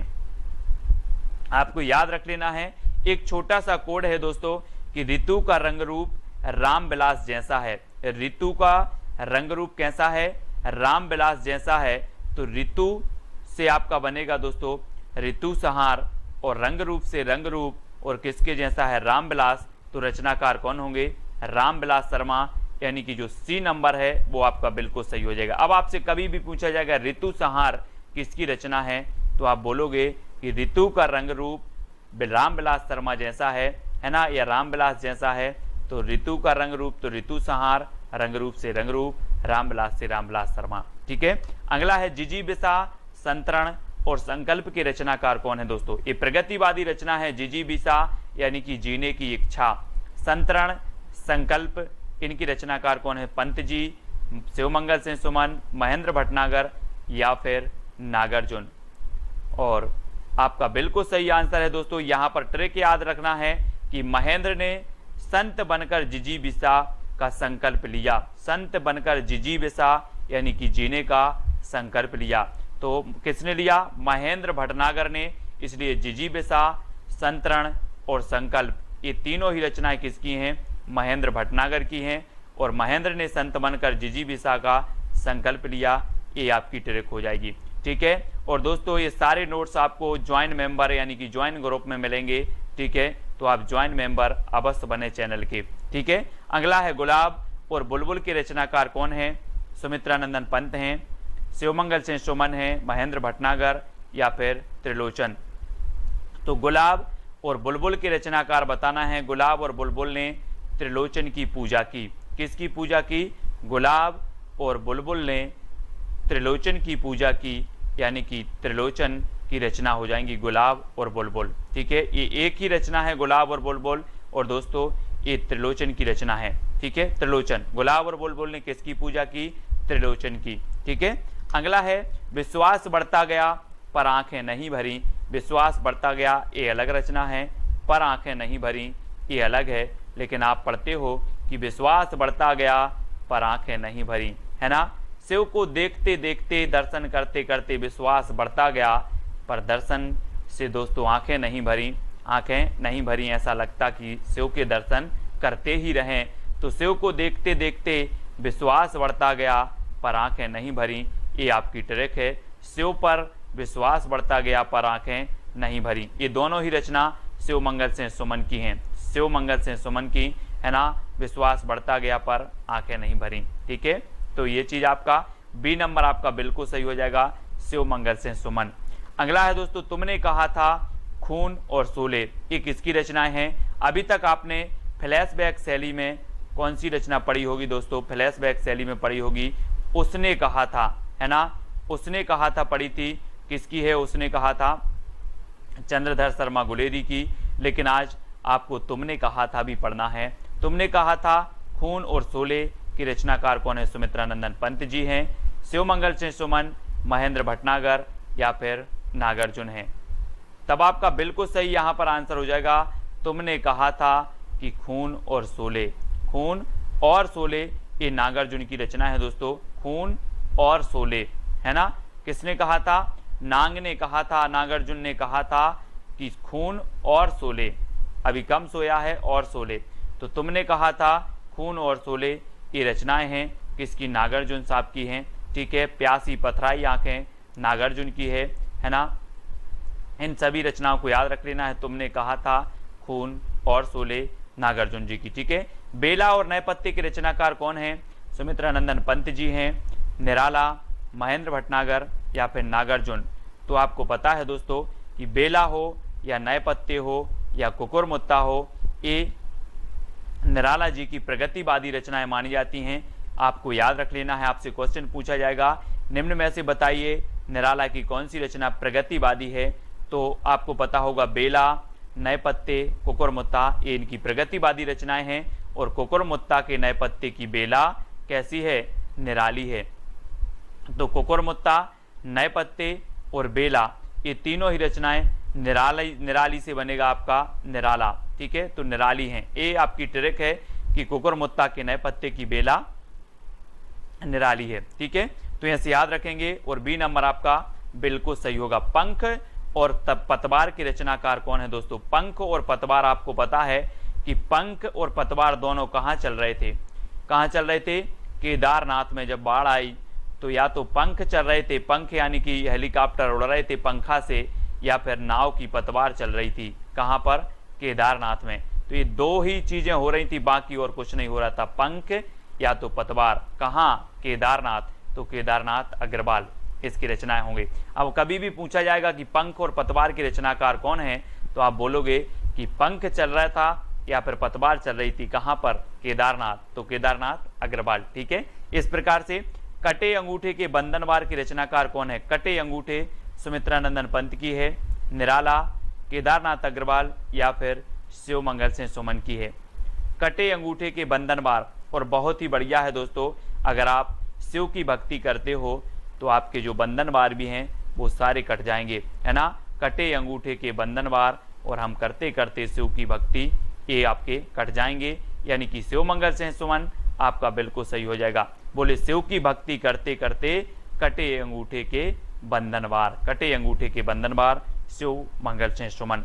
हजार हजार बाहों वाली की रचनाकार कौन है दोस्तों? सुमित्रानंदन पंत, नागार्जुन, केदारनाथ अग्रवाल, शिव मंगल सिंह सुमन। और आपको पता होगा कि हजार हजार बाहों वाला व्यक्ति भी आ जाए लेकिन नांग को नहीं पकड़ पाएगा। किसको नहीं पकड़ पाएगा? नांग को। तो ये रचना किसकी होगी? किसकी होगी? बोले सर हजार बाहों वाली भी आ जाएं तब भी नांग को नहीं पकड़ पाएंगे, तो नागार्जुन की रचना हो जाएगी हजार हजार बाहों वाली, यानी कि आपका जो बी नंबर है वो आपका बिल्कुल सही हो जाएगा, ठीक है। B number. अजय खंडहर के रचनाकार कौन है? अजय खंडहर बताना है दोस्तों, और 4 विकल्प हैं और आपको बताना है कि अजय कौन था। अजय कौन था? सुमित्रानंदन पंत, राघव थे, केदारनाथ थे या फिर शिव मंगल सिंह सुमन। आपको पता होगा कि जो राघव थे, राघव ये अजय थे, इन्हें जीता नहीं जा सकता था, है ना। राघव से आपका बनेगा रांगे राघव, और अजय से अजय खंडहर। अजय खंडहर के रचनाकार कौन होंगे? रांगे राघव, है ना। अब आपसे कभी पूछा जाएगा अजय खंडहर किसकी है, तो बोले सर अजय तो राघव थे, तो राघव को जीता नहीं जा सकता, तो रांगे राघव की रचना है अजय खंडहर। मैं वक्त के हूँ सामने की रचनाकार कौन है? 2 सेकंड आपको दिए जाएंगे, आपको उत्तर बताना है। मैं वक्त के हूँ सामने की रचनाकार कौन है? गिरजा कुमार माथुर, भवानी प्रसाद मिश्र, शमशेर बहादुर या फिर अज्ञे। तो मैंने आपको कई बार याद करवाया हूं दोस्तों कि वक्त के सामने क्यों खड़े हो? गिरजा। वक्त के सामने क्यों खड़े हो? गिर जाओ भाई। तो किसकी हो जी? गिरजा, तो गिरजा कुमार माथुर की, यानी कि ये नंबर आपका बिल्कुल सही हो जाएगा। और दोस्तों आपको पता है कि इसे 1991 में साहित्य अकादमी पुरस्कार भी मिला है। मैं वक्त के हूँ सामने के लिए गिरजा कुमार माथुर की रचना है, और इसे 1991 में साहित्य अकादमी पुरस्कार मिल जाता है, ठीक है। अगला क्वेश्चन है प्लाट का मोर्चा के रचनाकार कौन है? अब 2 सेकंड आपको दिए जाते हैं, और दोस्तों प्लाट के मोर्चे में कोई सियार को उतारोगे कि शेर को उतारोगे? जल्दी से बताना है। प्लाट के, बोले सर बेटा प्लाट के मोर्चे में मैं सियार को नहीं शेर को उतारूंगा, यानी कि प्लाट का मोर्चा शमशेर बहादुर। किसकी होगी रचना? शमशेर बहादुर का। अब याद रखना है आपको, प्लाट के मोर्चे में सियार को नहीं शेर को उतारना है, तो शमशेर बहादुर यानी सा नंबर आपका बिल्कुल सही हो जाएगा। ठीक है, अगला है दोस्तों, गीत फरोश के रचनाकार कौन है? गीत फरोश, 4 विकल्प है, 2 सेकंड आपको दिए जाते हैं। दोस्तों हमें किसके गीत गाना है? हमें गीत गाना है भवानी के। किसके गीत गाना है? भवानी के गीत गाना है। तो गीत फरोश रचना के रचनाकार कौन होंगे? कौन होंगे? भवानी प्रसाद मिश्र, यानी कि आपका जो विकल्प नंबर बी है वो बिल्कुल सही हो जाएगा। बी नंबर 1956 की रचना मानी जाती है।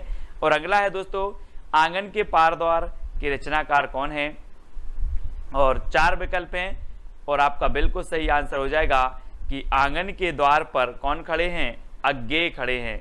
आंगन के द्वार पर अज्ञेय खड़े हैं और ये रचना अज्ञेय की है, ये भी आपको याद रखनी है। ठीक है, चांद का मोह टेढ़ा के रचनाकार कौन है? दोस्तों 4 विकल्प हैं। मैं आपको बता दूं कि अगर व्यक्ति की मुक्ति हो जाए तो उसका जो मोह होता है वो सीधा नहीं रहता, ऐसा हो जाता टेढ़ा। चांद का मोह टेढ़ा, मुक्ति मिल गई तो चांद का मोह टेढ़ा हो जाता है। तो चांद का मोह टेढ़ा, ये रचना किसकी होगी? मुक्ति बोध, यानी कि आपका जो सा नंबर है वो बिल्कुल सही हो जाएगा। ठीक है, अगला है ठंडा लोहा के रचनाकार कौन है? ठंडा लोहा, दोस्तों आपको पता है कि लोहा कितना भी गर्म हो, है ना, कितना भी गर्म हो, धर्म के पास आते ही ठंडा हो जाता है ना। लोहा कितना भी गर्म हो, धर्म के पास आते ही क्या हो जाता है? ठंडा हो जाता है लोहा। तो उत्तर आपका सही क्या होगा? धर्मवीर भारती। ये ठंडा लोहा रचना है धर्मवीर भारती, यानी बी नंबर आपका बिल्कुल सही हो जाएगा। ठीक है, काठ की घंटियां के रचनाकार कौन है? दोस्तों काठ की घंटियां, अब 4 विकल्प हैं, गिरजा कुमार माथुर, धर्मवीर भारती, सर्वेश्वर बहादुर, सर्वेश्वर दयाल सक्सेना या फिर अज्ञेय। अब एक चीज बताना, काठ की घंटियां यानी कि बहुवचन में शब्द है, घंटियां यानी बहुत सी घंटियां। अब काठ की घंटियां हैं दोस्तों, तो इनका हमें क्या करना पड़ेगा? सर्वे करना पड़ेगा कि कितनी घंटियां हैं। सर्वे करोगे कि ऐसे ही बता दोगे कि 5 हैं कि 10 है? पहले काठ की घंटियां का हमें सर्वे करना है। तो काठ की घंटियां के रचनाकार कौन होंगे? सर्वेश्वर दयाल सक्सेना। ठीक है, कुआनो नदी भी इनकी रचना है। ठीक है, ये भी आपको याद रख लेनी है। काठ की घंटियां, जंगल का दर्द भी इन्हीं की रचना है। ठीक है, खूंटियों पर टंगे लोग भी इन्हीं की रचना है। इनको याद रख लेना है, सिर्फ सर्वे आपको याद करना, सर्वे, काठ की घंटियों का सर्वे करना है। बुनी हुई रस्सी के रचनाकार कौन है? दोस्तों आपको पता है दोस्तों, जब आप जाते हो कहाँ? भवानी के मंदिर में जाते हो, भवानी के मंदिर में, तो वहां पर इस प्रकार से आपको एक बुनी हुई रस्सी मिलती है ना, हाथ में बांधने के लिए पचरंगा धागा है। बुनी हुई रस्सी आपको भवानी के दरबार में मिलती है। कहाँ मिलती है? भवानी के दरबार में। बोले सर भवानी के दरबार में तो बुनी हुई रस्सी मिलती है। तो ये बुनी हुई रस्सी के रचनाकार कौन होंगे? भवानी प्रसाद मिश्र, यानी डी नंबर आपका बिल्कुल सही हो जाएगा। ठीक है, अगली है दोस्तों, महावृक्ष के नीचे 1977 के रचनाकार कौन है? गिरजा कुमार माथुर, धर्मवीर भारती, अज्ञेय या फिर भवानी प्रसाद मिश्र। महावृक्ष के नीचे, है ना, हम बोलते नहीं है कि वृक्ष के नीचे कौन सोया है? आप बोलोगे अज्ञेय, पता नहीं। वहां वृक्ष के नीचे, महावृक्ष के नीचे या फिर वहां वृक्ष के नीचे कौन सोया है? अज्ञेय, पता नहीं। अज्ञेय, तो ये अज्ञेय की रचना है, महावृक्ष के नीचे अज्ञेय। ठीक है, सा नंबर आपका बिल्कुल सही हो जाएगा। अगला है सपना अभी भी के रचनाकार कौन है? 2 सेकंड आपको दिए जाते हैं दोस्तों। सपना अभी भी है काय का? धर्म करने का। सपना अभी भी है धर्म करने का, तो धर्मवीर भारती, यानी उत्तर आपका सही क्या हो जाएगा? विकल्प नंबर बी। ठीक है, आपने पढ़ा होगा दोस्तों, गुनाहों का देवता, सपना अभी भी है, ठंडा लोहा, ये सारी रचनाएं धर्मवीर भारती की हैं, जिनको हमने ट्रिक से कई बार याद करवाया है। खूंटियों पर टंगे लोग, अब दोस्तों एक चीज बताना कि खूंटियों पर टंगे लोगों का हमें क्या करना पड़ेगा? सर्वे करना पड़ेगा, तब हमें पता चलेगा कि खूंटियों पर कितने लोग टंगे हैं। तो खूंटियों पर टंगे लोग का क्या करना है? सर्वे। तो सर्वेश्वर दयाल सक्सेना की ये क्या हो जाएगी? रचना हो जाएगी। ठीक है, अगला है शिलापंख चमकीली के रचनाकार कौन है? दोस्तों एक पक्षी था, उसने बोला कि मेरे जो शिलापंख थे वो बहुत चमकीले थे, अब क्या हो गए हैं? गिर गए हैं, है ना। आपने जटायु का नाम सुना होगा। बोले मेरे पंख शिला चमकीले थे अब गिर गए हैं, गिर गए, है ना। तो शिला पंख चमकीले ये किसकी रचना होगी? गिरजा कुमार माथुर, गिरजा कुमार माथुर, यानी कि ए नंबर आपका बिल्कुल सही हो जाएगा। ठीक है, अगला है कामायनी एक पुनर्विचार की रचनाकार कौन है? दोस्तों आपको पता है कि कामायनी एक पुनर्विचार, और बहुत सारे लोग मुक्ति के लिए कहते हैं, मुक्ति मिल जाए भगवान एक बार पुनर्विचार कर लो, है ना। कामायनी पुनर्विचार, कामायनी एक पुनर्विचार काय के लिए? मुक्ति के लिए एक पुनर्विचार, तो मुक्ति बोध की रचना हो जाएगी कामायनी एक पुनर्विचार। चांद का मोह टेढ़ा भी इन्हीं की रचना है, ये आपको याद रखनी है। अगला है दोस्तों दोआब की रचनाकार कौन है? दोआब, 4 विकल्प हैं और दोआब के जो रचनाकार होंगे वो कौन हो जाएंगे? वो हो जाएंगे शमशेर बहादुर, शमशेर बहादुर यानी सा नंबर, है ना। दोआब भी इन्हीं की रचना है, प्लाट का मोर्चा भी इन्हीं की रचना है, और शमशेर बहादुर को दोस्तों कवियों का कवि कहा जाता था। आपसे क्वेश्चन बनता है कवियों का कवि किसे कहा जाता था, तो आप बता देना शमशेर बहादुर को। ठीक है, खुशबू के शिलालेख के रचनाकार कौन है? दोस्तों खुशबू के शिलालेख, है ना, किसने देखे? भवानी ने देखे। खुशबू के शिलालेख भवानी ने देखे, तो खुशबू के शिलालेख के रचनाकार कौन होंगे? कौन हो जाएंगे? भवानी प्रसाद मिश्र। ठीक है, खुशबू के शिलालेख किसने देखे? भवानी ने, तो भवानी प्रसाद मिश्र खुशबू के शिलालेख। ठीक है, अगली रचना है दोस्तों भग्नदूत के रचनाकार कौन है? भग्नदूत, अगर मैं आपसे पूछूं कि कितने दूत भग गए? भग्न दूत, भग्न दूत यानी कि भगन तो भग गए, दूत भग गए, है ना। तो कितने दूत भग गए? तो आप बोलोगे सर अज्ञे पता नहीं कितने दूत भग गए, है ना। तो ए, है ना, ए हो जाएगी अज्ञे की रचना भग्नदूत। ठीक है, अगला है भूरी भूरी खाक धूल की रचनाकार कौन है? दोस्तों आपको पता है कि जब व्यक्ति को मुक्ति मिल जाए तो उसकी ये जो भूरी भूरी भूरा भूरा शरीर है ये सब खाक धूल में मिल जाता है। भूरा भूरा शरीर खाक धूल में मिल जाता है जब मुक्ति मिल जाए, तो ये भूरी भूरी खाक धूल रचना के रचनाकार कौन होंगे? कौन हो जाएंगे? मुक्ति, क्योंकि मुक्ति मिल जाए तो भूरी भूरी खाक धूल, है ना। अगला है दोस्तों धूप के धान की रचनाकार कौन है? और धूप के धान आपको पता है दोस्तों, आप अगर गांव में रहते हैं तो धान अगर अच्छी बारिश हो जाए और मिट्टी बहुत ऐसी हो जाती, बहुत पानी हो जाता है मिट्टी में, तो धान गिर जाती है। धान क्या हो जाती है? गिर जाती है। तो धूप के धान, धान बोले सर गिर जाती है, तो गिरजा कुमार माथुर, गिरजा कुमार माथुर यानी कि ए नंबर आपका बिल्कुल सही होगा। ठीक है, अगला है जंगल का दर्द की रचनाकार कौन है? अब दोस्तों एक बात बताना, जंगल में बहुत सारे पौधे हैं और जंगल का दर्द आपको कैसे पता चलेगा? कैसे चलेगा? जब आप क्या करोगे? सर्वे करोगे। बोले सर जब हम सर्वे करने जाएंगे जंगल का दर्द क्या क्या है ना, तभी हमें जंगल का दर्द पता चलेगा। तो जंगल का दर्द की रचनाकार कौन है? सर्वेश्वर दयाल सक्सेना, और सा नंबर आपका बिल्कुल सही हो जाता है, सा नंबर, है ना। जंगल का दर्द सर्वे करना है, जंगल के दर्द का क्या करना है? सर्वे, तो सर्वेश्वर दयाल सक्सेना। कितनी नाव में कितनी बार की रचनाकार कौन है? दोस्तों अब आप बोलोगे सर मैं कितनी नाव में कितनी बार बैठा, सब अज्ञेय है। क्या है? अज्ञेय। कितनी नाव में कितनी बार? अज्ञेय। तो अज्ञेय यानी कि दा नंबर आपका बिल्कुल सही होगा। इसका दोस्तों आपका पहला प्रश्न है कि सीढ़ियों पर धूप में के रचनाकार कौन है? 4 विकल्प हैं आपके पास, 2 सेकंड में उत्तर आपको बताना होता है। और मैंने आपको कई बार याद करवाया है दोस्तों कि बोले सर सीढ़ियों पर धूप में क्यों खड़े हो? तो कहा कि मैं खड़ा हूं, मेरी तो रघुवीर सहाय करते हैं। क्या करते हैं? रघुवीर सहाय करते। मैं सीढ़ियों पर धूप में खड़ा हूं, मुझे कोई दिक्कत नहीं, मेरी तो रघुवीर सहाय करते हैं। तो इसके रचनाकार कौन होंगे? रघुवीर सहाय करते हैं। बोले सीढ़ियों पर धूप में खड़े हैं तो रघुवीर सहाय करते हैं, तो रघुवीर सहाय की रचना हो जाएगी, यानी आ नंबर आपका बिल्कुल सही हो जाएगा। ठीक है, नेक्स्ट है आपका संशय की एक रात की रचनाकार कौन है? कई बार एग्जाम में पूछी गई दोस्तों।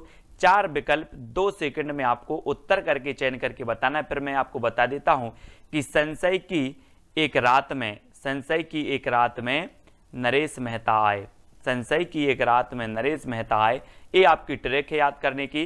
तो संशय की एक रात ये नरेश मेहता की रचना हो जाएगी, यानी कि आपका जो विकल्प नंबर सी है वो आपका बिल्कुल सही हो जाएगा। संशय की एक रात में नरेश मेहता आए। ठीक है, सी नंबर बिल्कुल सही है। नेक्स्ट है दोस्तों हम तुम की रचनाकार कौन है। हम तुम 4 विकल्प हैं, 4 में से आपको चयन करना है। और मैं आपको बता दूं एक गाना आपने सुना होगा, हम तुम एक एक कमरे में बंद हो, सुना है ना। तो दोस्तों क्या कुंवर लोग, आजकल के जो कुंवर लोग हैं, कुंवर, वो चाहते हैं कि हम तुम एक कमरे में बंद हो। तो यहां पर रचना है आपकी हम तुम, और कौन चाहते हैं, कुंवर लोग, तो कुंवर नारायण की हो जाएगी, कुंवर नारायण, यानी डी नंबर आपका बिल्कुल सही हो जाएगा। ठीक है, याद करने का माध्यम है, ठीक है, कि आपको याद रहे, तो डी नंबर बिल्कुल सही होगा। नेक्स्ट दोस्तों संसद से सड़क तक की रचनाकार कौन है। बोले सर संसद से सड़क तक धूल ही धूल मिलेगी, धूल मिलेगी, क्या मिलेगी, धूल मिलेगी, तो धूमिल, धूल मिल, इस प्रकार से धूल मिल, संसद से सड़क तक धूल मिल, तो धूमिल की रचना है सुदामा पांडे धूमिल की, है ना। बोले सर संसद से सड़क तक धूल ही धूल मिलेगी, धूल मिल, धूमिल, ठीक है, धूमिल साहब, यानी डी नंबर आपका बिल्कुल सही होगा, धूमिल साहब हो जाएंगे इसके। अगला है मृग और तृष्णा की रचनाकार कौन है। 4 विकल्प हैं दोस्तों। मृग की तृष्णा कैसे हो गई थी, बोले भगवान श्री राम को, हरि को, है ना, उसे हरि बोलेंगे, उन्हें मृग की तृष्णा हो गई, वो मृग के पीछे पीछे भाग रहे थे। चित्र में देखो तो मृग तृष्णा हो गई थी हरि को, भगवान को, श्री राम को, है ना, तो हरि को हो गई तो हरि नारायण व्यास, हरि नारायण व्यास, यानी डी नंबर आपका बिल्कुल सही होगा। बोले हरि को क्या हो गई थी, मृग की तृष्णा, तो हरिनारायण व्यास की ये रचना है, बहुत ही बढ़िया रचना मानी जाती है और पूछी भी जाती है। ठीक है, नेक्स्ट है सूर्य का स्वागत की रचनाकार कौन है। 4 विकल्प हैं दोस्तों, आपको उत्तर बताना है। इससे पहले कि अगर आपने वीडियो नहीं देखी है तो वीडियो जरूर बताना है। सूर्य का स्वागत कौन कर रहा है, रघुवीर सहाय, दुष्यंत कुमार, सुदामा पांडे धूमिल। ये दुष्यंत कुमार 2 जगह है, तो आप 2 में से एक कोई भी उत्तर बता देंगे कि सर सूर्य का स्वागत दुष्यंत कुमार करेंगे। कौन करेंगे सूर्य का स्वागत, दुष्यंत कुमार। ठीक है दोस्तों, जो भी साथी ज्वाइन मेंबर बनना चाहते हैं चैनल के, वो ज्वाइन मेंबर बन सकते हैं और ज्वाइन व्हाट्सएप ग्रुप में जुड़ सकते हैं। ठीक है, वहां पर आपको पीडीएफ आदि स्टडी मटेरियल प्रेषित किया जाता है। आपका कमेंट जो है सबसे ज्यादा हाईलाइट होते हैं, आपको तिरंगा इमोजी भी दिया जाता है। ठीक है, तो सूर्य का स्वागत दुष्यंत कुमार की रचना हो जाएगी। जागते रहो की रचनाकार कौन है। आपने देखा होगा भारत में जो पहरा देते हैं वो कहते हैं जागते रहो, कहां पर, भारत में, तो कौन होंगे, भारत भूषण अग्रवाल। बोले सर भारत में जो पहरा देते हैं वो बोलते हैं जागते रहो, कहां पर, भारत में, तो भारत भूषण अग्रवाल की रचना होगी कौन सी, जागते रहो।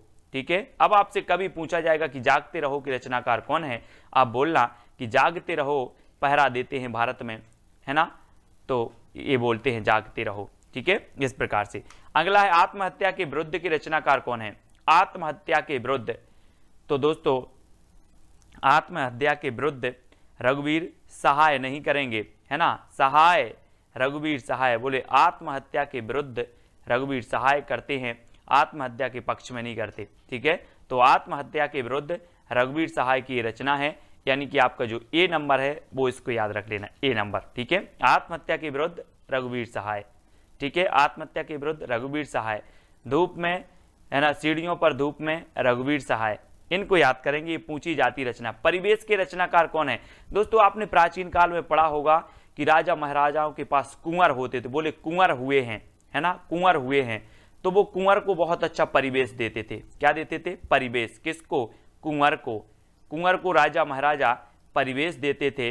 तो रचना परिवेश किसकी हो जाएगी, किसकी होगी, कुंवर नारायण की, किसकी, कुंवर नारायण की, यानी कि आपका जो विकल्प नंबर ए है वो बिल्कुल सही हो जाएगा। बोले कुंवर का परिवेश, कुंवर का परिवेश, ऐसे याद रखेंगे। ठीक है, अगला है दोस्तों मछली घर के रचनाकार कौन है। आपने पढ़ा होगा पहले कि बोले मछली जल की रानी है, जीवन उसका पानी है, बच्चे पढ़ते ना, अपन ने भी पढ़ा है बहुत। और मछली की रचना, मछली घर के जो रचनाकार हैं, और इसको याद करने की ट्रिक है, मछली घर में विजय देव पकड़े गए। कौन पकड़े गए, विजय देव पकड़े गए, तो मछली घर रचना हो जाएगी विजय देव नारायण शाही। मछली घर में विजय देव पकड़े गए, तो विजय देव नारायण शाही, यानी डी नंबर आपका बिल्कुल सही होगा। ठीक है, डी नंबर। अगला है दोस्तों आपको चांदनी और चुनर की रचनाकार कौन है। 2 सेकंड में आपको उत्तर बताना है और इसका बिल्कुल सही आंसर हो जाएगा। कौन है चांदनी और चुनर, शकुंत माथुर। शकुंत माथुर यानी कि शकुंत माथुर ने चांदनी की चुनर ओढ़ी। किसने? शकुंत माथुर ने चांदनी की चुनर ओढ़ी। तो चांदनी और चुनर की रचनाकार होंगे शकुंत माथुर। इस प्रकार से याद रखेंगे। क्या बोलोगे अब कि शकुंत माथुर ने चांदनी की चुनर ओढ़ी। ठीक है, इस प्रकार से। नेक्स्ट है नाव के पांव की रचनाकार कौन है? दोस्तों आपने देखे नाव के पांव? बोले सर नहीं देखे। तो ये किसने काट दिए? जगदीश ने। कोई जगदीश नाम का लड़का है, उसने नाव के पांव काट दिए। बोले सर जगदीश ने नाव के पांव काट दिए, तो क्या हो जाएंगे? नाव के पांव के रचनाकार होंगे जगदीश गुप्त। कौन होंगे? जगदीश गुप्त। किसने काट दिए नाव के पांव? जगदीश ने। ठीक है, तो नाव के पांव रचना किसकी होगी? जगदीश गुप्त की हो जाएगी, यानी सा नंबर आपका बिल्कुल सही हो जाएगा। ठीक है, मुक्ति प्रसंग कंकावती के रचनाकार कौन है? बहुत ही बढ़िया प्रश्न है दोस्तों। और मुक्ति प्रसन्न और कंकावती ये दो रचनाएं हैं, और ये दो रचनाएं किसकी हैं? तो वो हैं राजकमल चौधरी। राजकमल चौधरी की मुक्ति का प्रसंग कंकावती से पूछो, है ना। राजकमल की मुक्ति का प्रसंग किससे पूछो? कंकावती से। तो राजकमल से हो जाएगा आपका राजकमल चौधरी, मुक्ति से हो जाएगा मुक्ति प्रसंग, कंकावती से कंकावती। तो राजकमल की मुक्ति का जो प्रसंग है वो किससे पूछो? कंकावती से पूछो। मुक्ति का प्रसंग कंकावती से पूछो। किसकी? राजकमल की। ठीक है, तो राजकमल चौधरी। अगला है दोस्तों बांसुरी जल गई की रचनाकार कौन है? बांसुरी जल गई और जलकर क्या हो जाएगी? धूल में मिल गई। बांसुरी जल गई और धूल में मिल गई, तो कौन होंगे रचनाकार? धूल में मिल गई तो धूमिल, है ना। धूमें मिल, बांसुरी जल गई धूल में मिल गई, तो धूमिल। याद रख लेना इस प्रकार से। बोले सर बांसुरी जल गई धूल में मिल गई, यानी कि धूमिल, पांडे धूमिल। ठीक है, संसद से सड़क तक धूमिल ही धू ही मिलेगी, धूमिल। संसद से सड़क तक धूमिल, बांसुरी जल गई धू में मिल गई, है ना, तो धूमिल। इस प्रकार से। अगला देखो अनुपस्थित लोग के रचनाकार कौन है? अनुपस्थित लोग। आपको पता है दोस्तों भारत के लोग बहुत अनुपस्थित होते हैं। आज के वीडियो में भी बहुत सारे लोग भारत के जो है अपने वो सब अनुपस्थित हैं, है ना। तो अनुपस्थित लोग कहाँ के होते हैं? भारत के वो होते हैं सर। तो भारत भूषण अग्रवाल, भारत भूषण अग्रवाल, है ना। क्योंकि भारत के लोग क्या होते हैं? अनुपस्थित होते हैं। तो भारत से भारत भूषण अग्रवाल की रचना हो जाएगी अनुपस्थित लोग। ठीक है, अगला है दोस्तों उठे बादल झुके बादल। उठे बादल और झुके बादल का हमें क्या नापना है? व्यास। उठे बादल और झुके बादल का व्यास नापना है, तो इसके रचनाकार कौन होंगे? हरि नारायण व्यास। अब मैं आपसे कहूंगा कि उठे बादल और झुके बादल का व्यास नाप कराओ, तो आप व्यास नाप कराओगे। बोले सर हरि नारायण व्यास, उठे बादल झुके बादल। ठीक है, इस प्रकार से। और उत्तर आपका हो जाएगा विकल्प नंबर सी, और सा नंबर आपका बिल्कुल सही होगा। ठीक है, अगला है कुआनो नदी की रचनाकार कौन है? कुंवर नारायण, दुष्यंत कुमार, सर्वेश्वर दयाल सक्सेना या फिर भारत भूषण अग्रवाल। कुआनो नदी, कुआं और नदी का क्या करके आओ? सर्वे करके आओ। मैंने कहा कि अपने क्षेत्र में, अपने राज्य में कितने कुआं हैं, कितनी नदी हैं, सर्वे करके आओ। तो कुआनो नदी किसकी हो जाएगी? सर्वे करके आओ। तो सर्वेश्वर दयाल सक्सेना। काठ की घंटियां, है ना, कूठियों पर टंगे लोग, जंगल का दर्द और कुआनो नदी, ये पूछी जाती हमेशा। इनको याद रख लेना है। तो है ना, कौन कौन सा? जंगल का दर्द, काठ की घंटियां, ठीक है, और एक और है दोस्तों खूंटियों पर टंगे लोग। ये रचनाएं हमेशा आती हैं सर्वेश्वर दयाल सक्सेना की। बकरी भी इन्हीं की है दोस्तों, एक बकरी रचना है, बकरी। ठीक है, माया दर्पण के रचनाकार कौन है? कुंवर नारायण, दुष्यंत कुमार, श्रीकांत वर्मा या फिर भारत भूषण अग्रवाल। माया दर्पण, है ना। बोले सर माया के दर्पण में श्रीकांत वर्मा बन गए, है ना। माया के दर्पण में श्रीकांत वर्मा बन गए, याद रख लेना है आप। माया के दर्पण में श्रीकांत वर्मा बन गए, वर्मा बन गए, तो श्रीकांत वर्मा की रचना हो जाएगी कौन सी? माया दर्पण। माया के दर्पण में श्रीकांत वर्मा बन गए। ठीक है, इस प्रकार से। अगला है मिट्टी की बारात के रचनाकार कौन है? दोस्तों यहां पर जो विकल्प दिए हैं इन विकल्प के अनुसार बताना है, नहीं तो अमृतलाल लांगर की भी रचना मिट्टी की बारात, शिवमंगल से सुमन की रचना भी मिट्टी की बारात है। और मिट्टी की बारात किसकी है? त्रिलोचन, त्रिलोचन की है। और त्रिलोचन आपको पता है शंकर जी को त्रिनेत्र कहा जाता है, त्रिनेत्र, जिनके 3 लोचन हैं उन्हें त्रिनेत्र भी कहा जाता है। और स्यो भी आता है, स्यो, तो स्यो से शिव मंगल से सुमन की है मिट्टी की बारात। और यहाँ पर त्रिलोचन आ रहा है तो त्रिलोचन की भी मिट्टी की बारात है। इसको याद रख लेंगे, यानी कि आपका सा नंबर बिल्कुल सही हो जाएगा। ठीक है, अब अगला दोस्तों, बोलने दो चीड़ को, बोलने दो चीड़ को, ये कौन बोलेगा, कौन बोलेगा, कोई भिखारी बोलेगा कि राजा बोलेगा, है ना। राजा कुर्सी पर बैठता है ऊंचे और बोलता है कि बोलने दो चीड़ को, बोलने दो चीड़ को, तो बोलने दो चीड़ को बोला है नरेश। कौन बोला है, नरेश बोल रहा है, तो नरेश मेहता, है ना, कोई नरेश है और वो बोल रहा है कुर्सी पर, ऊंची कुर्सी पर बैठा है, बोला बोलने दो चीड़ को, नरेश मेहता, बोलने दो चीड़ को, नरेश मेहता, और सा नंबर आपका बिल्कुल सही हो जाएगा। नेक्स्ट है एक पतंग अनंत में की रचनाकार कौन है, एक पतंग अनंत में। और दोस्तों आपको पता है कि जो वाजपेयी जी, अटल बिहारी वाजपेयी जी थे, वो भी एक कैसे थे, एक पतंग थे, है ना। पूरे भारत में उनका क्या था, वर्चस्व था, पूरे विश्व में था। ठीक है, और इन्होंने संयुक्त राष्ट्र में सबसे पहले क्या, हिंदी में भाषण भी दिया था। तो एक पतंग थे वाजपेयी जी, जो कहाँ चले गए, अनंत में चले गए, अनंत में। ठीक है, तो एक पतंग अनंत में, कौन, वाजपेयी, यानी कि अशोक वाजपेयी, और सा नंबर आपका बिल्कुल सही होगा, अशोक वाजपेयी। ज्ञात से अज्ञात की ओर हम याद करते हैं, पढ़ते हैं। ठीक है, अब दोस्तों अगला जो आपको प्रश्न है जिसका उत्तर आपको बताना है, कागज के फूल किसकी रचना है, कुंवर नारायण की, दुष्यंत कुमार की, अशोक वाजपेयी, या फिर भारत भूषण अग्रवाल की। ये 4 रचनाएं हैं, 4 विकल्प हैं, इनमें से आपको चयन करके बताना है कि ये रचना किसकी है। ये विकल्प दोस्तों आपको कमेंट में करना है। जितने भी साथी देख रहे हैं सभी को ये चैलेंज प्रश्न का उत्तर बताना बहुत अनिवार्य है। ठीक है, और दोस्तों आपको वीडियो को लाइक करना है और ज्वाइन मेंबर अवश्य बनना है। जो बन सकते हैं वो ज्वाइन मेंबर जरूर बने, वीडियो को लाइक करें और शेयर करें। और जो भी साथी अभी तक व्हाट्सएप ग्रुप से नहीं जुड़ पाए हैं वो 9098609291 इससे आपको जरूर जुड़ना है। ठीक है, और वीडियो को लाइक और शेयर अवश्य करना है। आज की वीडियो के लिए बस इतना ही। जय हिंद।